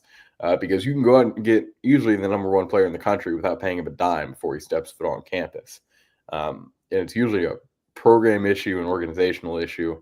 Not that it's a complete issue. Like I said, if you can do it, you have the option to. But it's not truly legal. I think that's the part that is kind of getting, moved away right here. It's not legal, and the programs that do it generally either happen to be a lot of trouble or end up in precarious positions. Come signing day, come January and February when they didn't sign all those guys they'd been paying for a year. So. I'm glad he said something about it, but I do think it's a little odd that he said no SEC teams do it. Yeah, one thing like worth bringing up, it technically is not legal, but it technically is not illegal. Right. Because there's like no rules around this shit, right? They're in the gray period that it has been since NIL. The Pandora's box was open in 2021. And yeah, you can pay players. No, we don't have any rules, That was basically how they approached it, and that is why it has kind of been a shit show to some degree. But one thing that is very important that I do want to talk about this. So with the House settlement, one thing that is supposed to go into effect is an NIL clearinghouse. They're going to call it NIL Go. And the people running this are part of the Deloitte leadership implementation team, whatever they're calling it. But basically the way it's going to work, for every single deal over $600, the player or his representation or the school or whatever is going to have to submit that to the clearinghouse, and they have to approve it, or else it is illegal, and they could, deal with outcomes from it being illegal. So I'll just put this up on the screen because I know some people like reading it instead of hearing it. But here it is. So Deloitte is using a fair market value algorithm to create a compensation range for NIL deals to assure they are not fabricated contracts that boosters have struck with athletes for years. What they mean by fabricated contracts. Right now, and since 2021, Will Turboff, let's say you're Arch Manning. You're QB1 at Texas, right? Let's do it. And I'm Jordan Scruggs, the number one booster for the Texas Longhorns, right? I'm an alum. I got some moral money. I love me some Longhorn football. I'm bankrolling a lot of the players, right? It is completely legal right now for me to pay you, Will Turboff, $1 million across 1 year, right? So you get paid monthly. And that's legal. That's it. I don't have to make you do anything. You don't have to show up anywhere and make any appearances. You don't have to do any job or any social media posts. I can literally just pay you that money. And I believe over time there has been some like restrictions the NCAA has tried to enforce on it. So some schools have come up with things where come make an appearance for 5 minutes and we have that on record that you did something to earn this money. But that was completely legal, right? That is what the clearinghouse is there for, because I'll just continue. This is why it's important. The officials from the Deloitte-run clearinghouse, quote, it's called NIL Go, the centerpiece of the new enforcement entity dubbed the College Sports Commission, is sharing data with coaches and athletic directors, including that 70% of past deals from booster collectives would have been denied. 70% of the NIL deals that are happening right now will be denied. Deloitte also shared that about 80% of NIL deals with public companies were valued at less than $10,000, and 99% of those deals were valued at less than $100,000. So what they mean by NIL deals is actual name, image, and likeness deals. For example, when Jonte Cook was still at Texas, if folks remember around this time last year, I think a little closer to the start of the season in July or August, Beats by Dre, the headphone speaker company, whatever you want to call it, they did a campaign with several college athletes They had Carson Beck, Jonte Cook, I think Jackson Arnold, big name players from different universities where it was them working out wearing a pair of Beats or whatnot. And that was a true name, image, and likeness deal that a company paid them to do something. That would have been legal, right? But that is what these NIL deals are, that they're saying, that's what they're valued at. So, something to think about. And Kirby Smart brings up a really good point here. He expects a mass run on submissions to the clearinghouse from schools attempting to test the entity to determine just how much can I get outside the cap. Yeah, why wouldn't you? I think that's going to be the biggest part of this. Like, you're going to be throwing darts at the wall. Like, let's try to see if exactly what we're doing right now is still, viable in a regulated period. Will it be for any major program? Absolutely not. Are they going to try? It's, whenever that day ends up being July 1st, August 1st, it's going to be, wild to see how long it takes for the Deloitte to go through all this, because, at this point we're getting close to the season. And you would expect they're going to try to have everything squared out before, I would imagine, before camp really starts.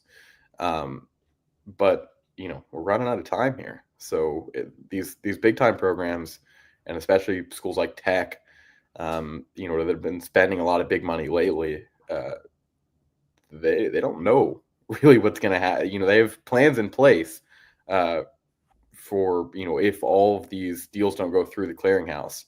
And I don't think we're going to see guys leaving teams, late in the summer. Well, we can't, their portal isn't open. So I think that's a great point that, darts are going to be thrown at the wall whenever that day is. Yeah. And the main reason for that is because rev share will be in effect in NIL. With rev share, they don't have to get any of those numbers approved of what they'll pay guys. If Texas wants to pay Jonah Williams $5 million of the rev share each year from the football program, they can do that and no one has to approve it, or, it's obviously horrible budgeting, but they can do whatever they want with the cap. Now, with NIL, the actual name, image, and likeness deals that are through the collective, they now have to be official, legit ones that are, it's clear a company or sponsor is legally doing it. And they have to get approved first before that money can go into the athlete's pocket.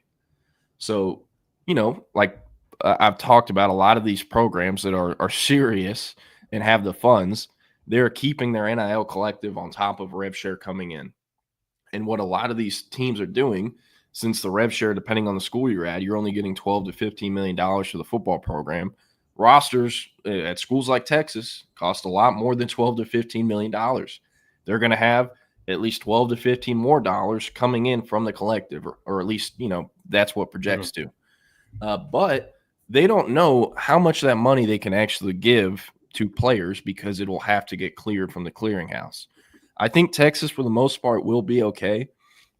Texas One Fund, the large majority of the things you see are like, they're going to children's hospitals, making appearances, helping renovate like elementary schools or whatnot, or coming out, hanging out with kids, going to Travis County Park, shooting like a promotional video. Like I'm almost positive that stuff is going to get approved by the NIL clearinghouse. And in the last few years, Texas has started to make the athletes do more and more stuff like that. And I think it's because they knew this was eventually coming and the transition would be easier this way. Hold up. Let me let my dog out real quick.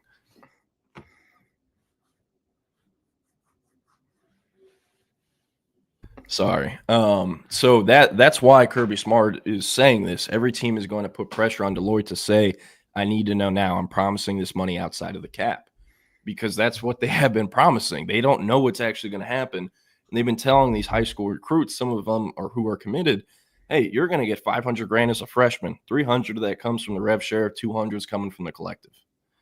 And there's now rules that'll come with the house settlement where those $2 figures can't be in the same contract.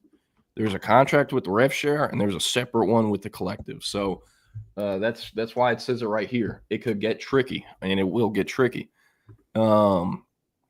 Brian Kelly also gave some quotes here. He said, If you got some mucky deals going on right now, you better be careful, warned Kelly.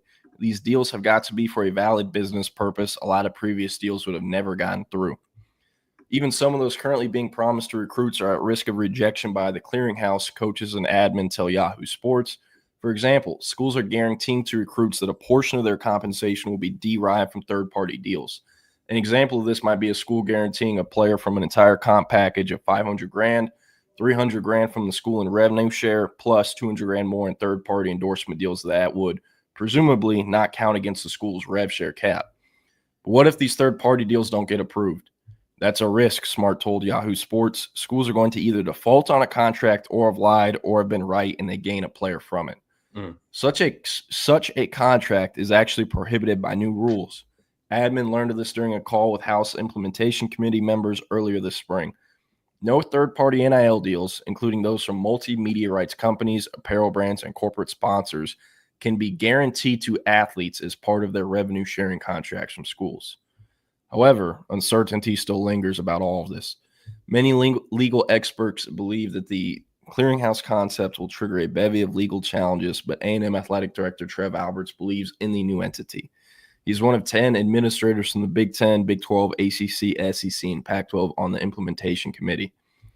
The reality is not a lot of people understand it and know about it, which leads them to say it won't work. It won't be fair. They don't know what they're doing, Alberts said from meetings on Tuesday. The system has to be given a chance. For now, the system cannot formally launch until a decision from a California judge is made over the House settlement. A decision to approve or deny the settlement has, for nearly 2 weeks, been in the hands of Judge Claudia Wilkin. She's on her own timeline. Meanwhile, Alberts acknowledges the jockeying from schools in an attempt to exceed the cap of third-party contracts. So it's about to get into it, but this is basically what Texas Tech did with their entire portal class. They knew that the clearinghouse thing was coming in July, and outside of the rev share money that they've guaranteed in the fall, they're paying most of the transfers they got are getting paid straight collective money. Tech, knowing that the clearinghouse is coming, has front-loaded the large majority of those deals where they're going to make, or let's say they transfer there in January. They will make probably about at least 60 to 70% of their yearly salary in the months from January to July 1st because Texas Tech knew that clearinghouse was coming and they wouldn't approve those deals.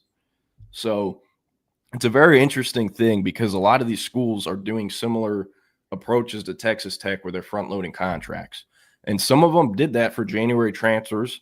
They got paid for 3 months and then left in April and went to another school to get more front-loaded money. And it's very interesting because these collectives are starting to write into the contracts. Basically, it's a buyout where you have to pay that money back.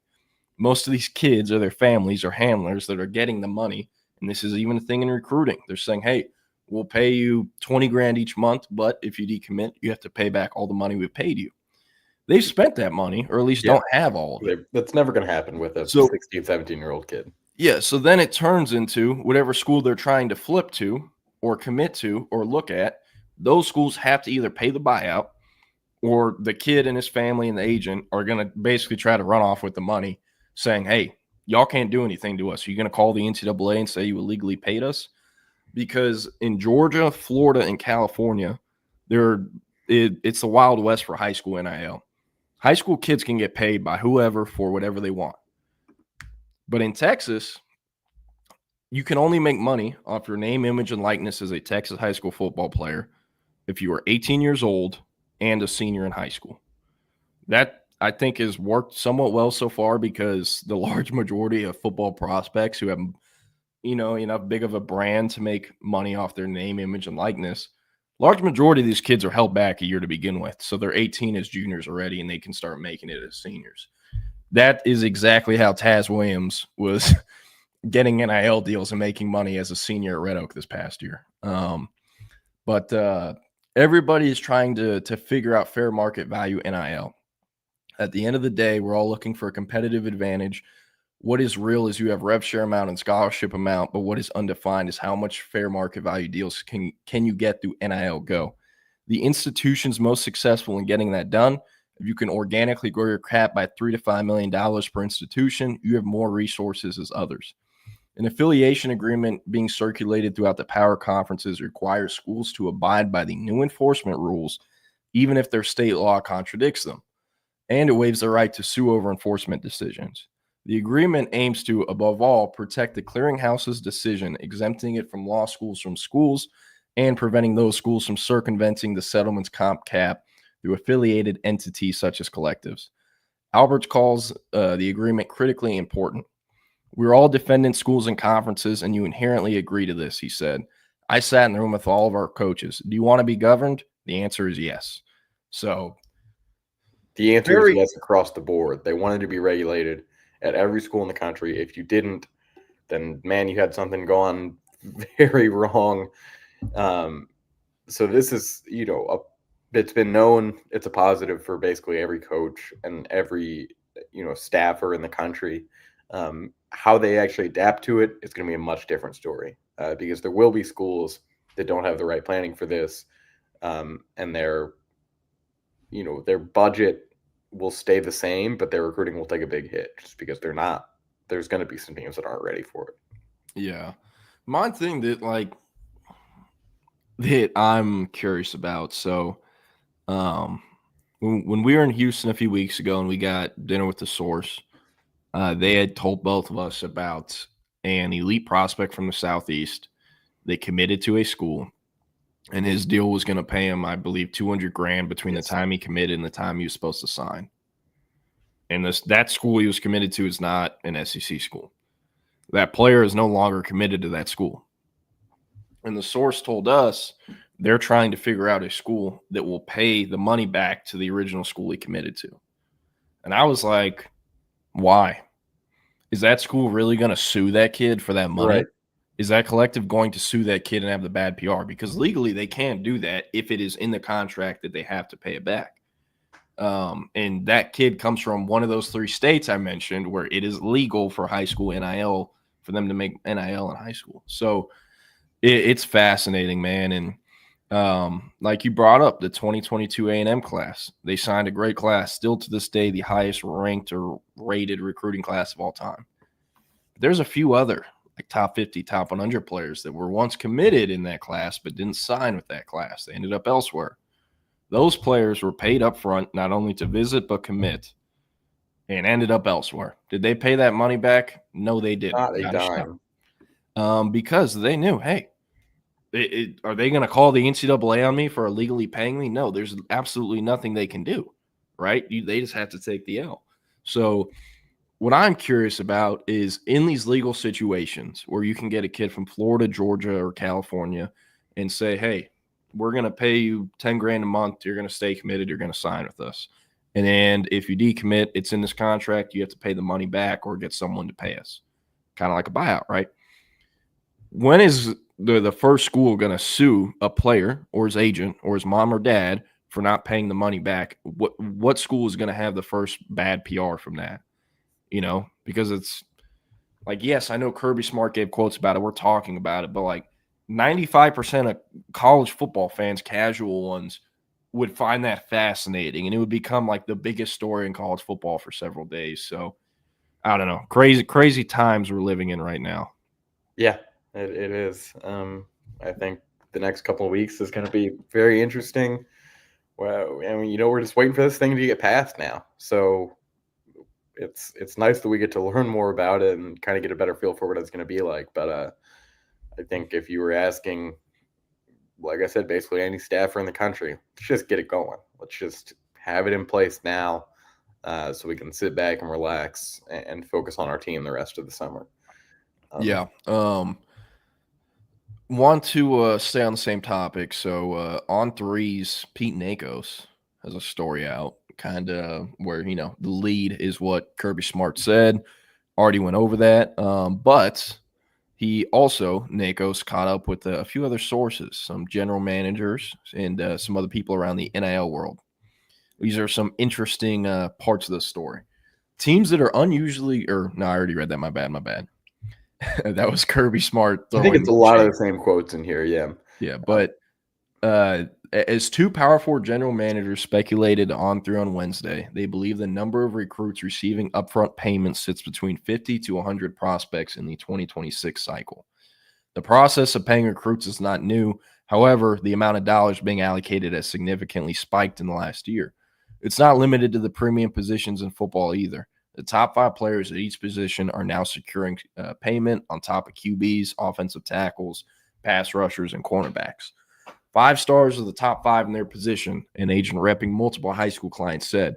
It's much more frequent now because the program's trying to maneuver around the uncertainty of the House settlement. Previous to this proposed cap and the requirements maneuver, it was very infrequent and only reserved for the top players. Top programs are now paying recruits top dollar 9 months before National Signing Day to commit and stay locked into the class. Sources have told Steve Wiltfong and I that financial packages are not limited to 6-figure payments, but also include cars and real estate. I think it's right around 20 grand as far as the highest paid, a Power 4 general manager told On3. Because you've got to think, if it's a kid committed in March, you're paying them for 9 months. 20 grand times 9 is 180 grand. I've heard of guys making 25 grand a month. Speaking with the range of schools, everyone has their own take on who jump-started the process of paying recruits 6 figures before even walking on campus. But the one consensus among sources is that the process is not going away anytime soon. It doesn't matter who did it first, another P4 general manager said. It doesn't matter who did it after. It's the world we live in right now. Everything that's being said has always happened. It's not some new thing. The numbers might be growing. Everyone's talking about the third-party Deloitte regulation. Well, they're not going to regulate high school. The money's just going to trickle down just like it already has. People are finding ways to pay kids on the front end right now.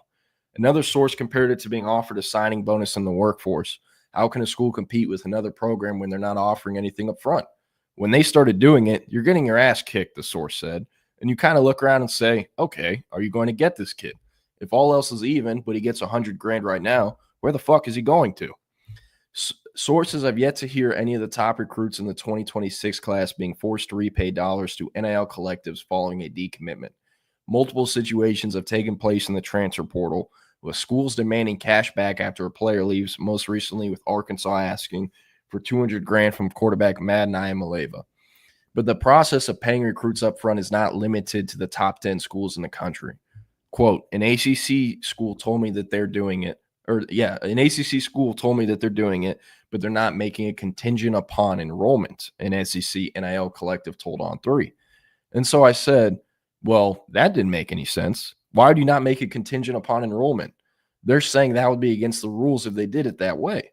There are a fair number of schools that are making a contingent, and they're probably leaning on their state law. We're such a long way from signing day. Another issue raised by multiple sources on Wednesday is the swath of state NIL laws. With each state operating under a different piece of NIL legislation, some top schools are handicapped. Top players in California, Florida, and Georgia can all accept payments from NIL collectives right now. This part is incorrect, but on the flip side, Texas high school athletes are still prohibited from signing NIL deals, but one source told On3 that it has not stopped schools from offering contracts to top recruits in the Lone Star State. Largely prohibited. You know, it's true to a very far extent. And I believe there's something in Texas law that prohibits NIL collectives from paying the kids directly. But if the local Chick-fil-A guy, Goes Pub, who owns the Chick-fil-A franchise location, if he wanted to sponsor, John Turntine over in North Crowley down the street, and he's 18 and is a senior in high school, checks both those boxes, they legally could pay him to do that. Quote, I would look at it as a signing bonus and then it becomes your buyout, a personnel source said. It's highly effective in getting kids committed. It's a great way to get kids committed and keep them committed. It's more fear. It is. That's all it is. It's fear. It's saying it's dangling keys. That's what I would kind of put this to. Hey, you want to play for us, right? Okay. Well, you're going to have to play for us, and we're going to hold $200,000. We're going to hold $150,000 over your head for the next 9 months as we're paying you, and try to do something about it. And now the name that we mentioned and a few others are trying to do something about it. They're saying what we've now been saying for the last 30 minutes. You have no authority. You have no authority at all. This is completely unregulated. We're going through the game of regulation in the college game, but we're nowhere close to it in high school, and we never will be unless there's a national high school sports committee, which I don't see happening. So, yeah, all power to everyone. But this is obviously a system that is incredibly flawed and will have to be the next thing that is worked on after we finally get the rev share, effects in place. Hey, I'll tell you what, the people that benefit the most from this, besides, I guess, the college coaches who have been, upset about it and how it's the Wild West, there's no regulation. The people that benefit the most, the marketing agents that actually have their shit together. Yeah. So many marketing agents or marketing folks, people in the marketing world, have really made a lot of money off NIL because 90% of the smart ones were already doing stuff with all the trading card deals, Panini, Topps. They had relationships with other brands, Adidas, Nike, Under Armour, Dick's Sporting Goods Academy, you name it. They had these relationships built in because they were working with actual professional athletes before name, image, and likeness was legal. Then it becomes legal. If you're a high school kid or a kid in college and someone comes to you who has 2-3 decades working in the marketing world with professional athletes over some handler or some random dude that used to work in the media world that DM'd you on Twitter to try to rep you as your agent, that is a real thing, by the way. There are people doing that. But you're going to choose the marketing agent who has the stuff together 9 times out of 10 if you have your head on straight. It's a very easy decision. While those guys might take a little higher cut, maybe 10% instead of a 5%, they actually are going to make you more money. And most of the time, those dudes have negotiating experience or they'll help negotiate the rev share contract as well, or future rev share contract, or, the collective contract. So those guys are about to start making a lot of money. And I think that's a good thing because the amount of people who call themselves agents that are honestly just fanboys and want to be able to go on visits or post that, hey, I'm ripping this 5-star or whatnot, and they're scum of the earth people that have done all sorts of things over the last few years in recruiting, those guys are going to get weeded out. And I think that is a very good thing for these kids, their families, and their communities or circles. They get taken advantage of by these people who come into the picture once they have 5 stars next to their name and 30 offers. I could go on about that forever. But we'll close it out on some more lighthearted stuff. A few questions before we get into our last segment. I am not a Memphis fan, Patrick. You asked about the Memphis hat. Just wanted a cool hat a few years ago, and I don't know, this one stood out, and I got it. It was like, I think, Ja Morant's rookie year before he lost his mind. So now every time I wear it, people ask if I like Ja or Memphis. But what else we got here? The Bryce Underwood contract. That is a fascinating question. I don't think anyone really knows, to be honest. Him getting, I believe it was reported his deal was 8, 9, or it might have been 10 million across 3 years. It was at least 8. I know that. I'll say something first. It's hard to believe that the number 1 quarterback in the country and guys like that, and guys who flip or have some connection to the school don't make big money like this. Like, I don't think there's a world where there's a 5-star quarterback coming onto a campus without at least $100,000 in his pockets. And that's very low. I think there's going to be a Bryce Underwood type of deal every year. It's legality. That'll be something to look out for because I'm not really sure how they're going to do it now. How you can allocate $9 million in a $25 to $30 million cap. But it's still going to happen. These guys are not, these quarterbacks are not going to say, well, I know the guy got paid $9 million last year, and I know several quarterbacks are getting paid $3 million plus throughout the country. But since things have changed, I'll take, a fraction of that. That's not going to happen. Yeah. I'm not saying there's greed. That's kind of what I've tried to been pushing as we've talked about this. I don't think it's like greed on the player side. This whole thing is about fair market value. And if a fair market value changes 300, 400% year to year, there's going to be some problems. But there's going to be programs that are on top of that and say, we have workarounds and we have ways to still get you multi-million dollars before you even step foot on our campus.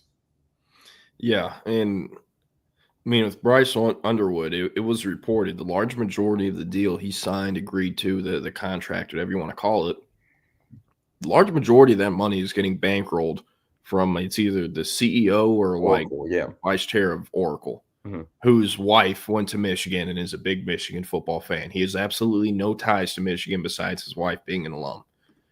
And that is what got Michigan Bryce Underwood. That's what landed him. And it makes you think because, hey, like you said, they can't pay what his deal is all off rev share. It's not going to make sense with the rest of the cap. So Michigan has to figure out a way to either get Oracle to do some ad or promo or campaign with Bryce Underwood, or there's going to be some charity or something he's going to have to do to get all of that money because it's going to go through that clearinghouse. And like, I strongly believe because the clearinghouse is going to determine, what's fair and what's not. If Bryce Underwood in Michigan, if they're trying to pay Bryce Underwood like $200,000 to go show up to a charity for 20 minutes, say hi, hey, I'm Bryce Underwood, take a few photos and leave. Like they're not going to approve that for $200,000. They're just not.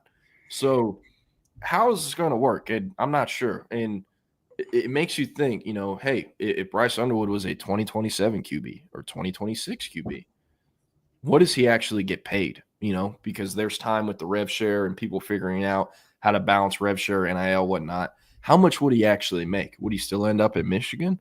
Who knows? It's a very interesting thing to think about. But yeah, and I was gonna mostly talk about like CFB 26 stuff to close it out, but we can push it till tomorrow because I do have to go here right now for the most part. So we're going to close it out. Everyone who tuned in, appreciate you. I know it was not the most,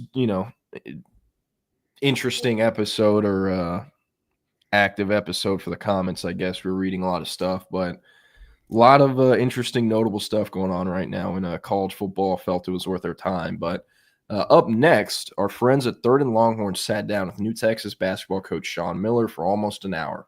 Don't miss the conversation. That's over on the Texas Sports Unfiltered app. And then back at 2 p.m., the live stream will be on Facebook, YouTube, Twitter, Twitch, wherever you get your live stream. And then all episodes, from each hourly show are also on podcast platforms. CB, Patrick, Longhorn Bear, Bevo Lynch, Jason, Doza, everyone who tuned in today, appreciate y'all. And, hey, y'all have a great Thursday. One day away from Friday, baby. We'll see you. We'll see you.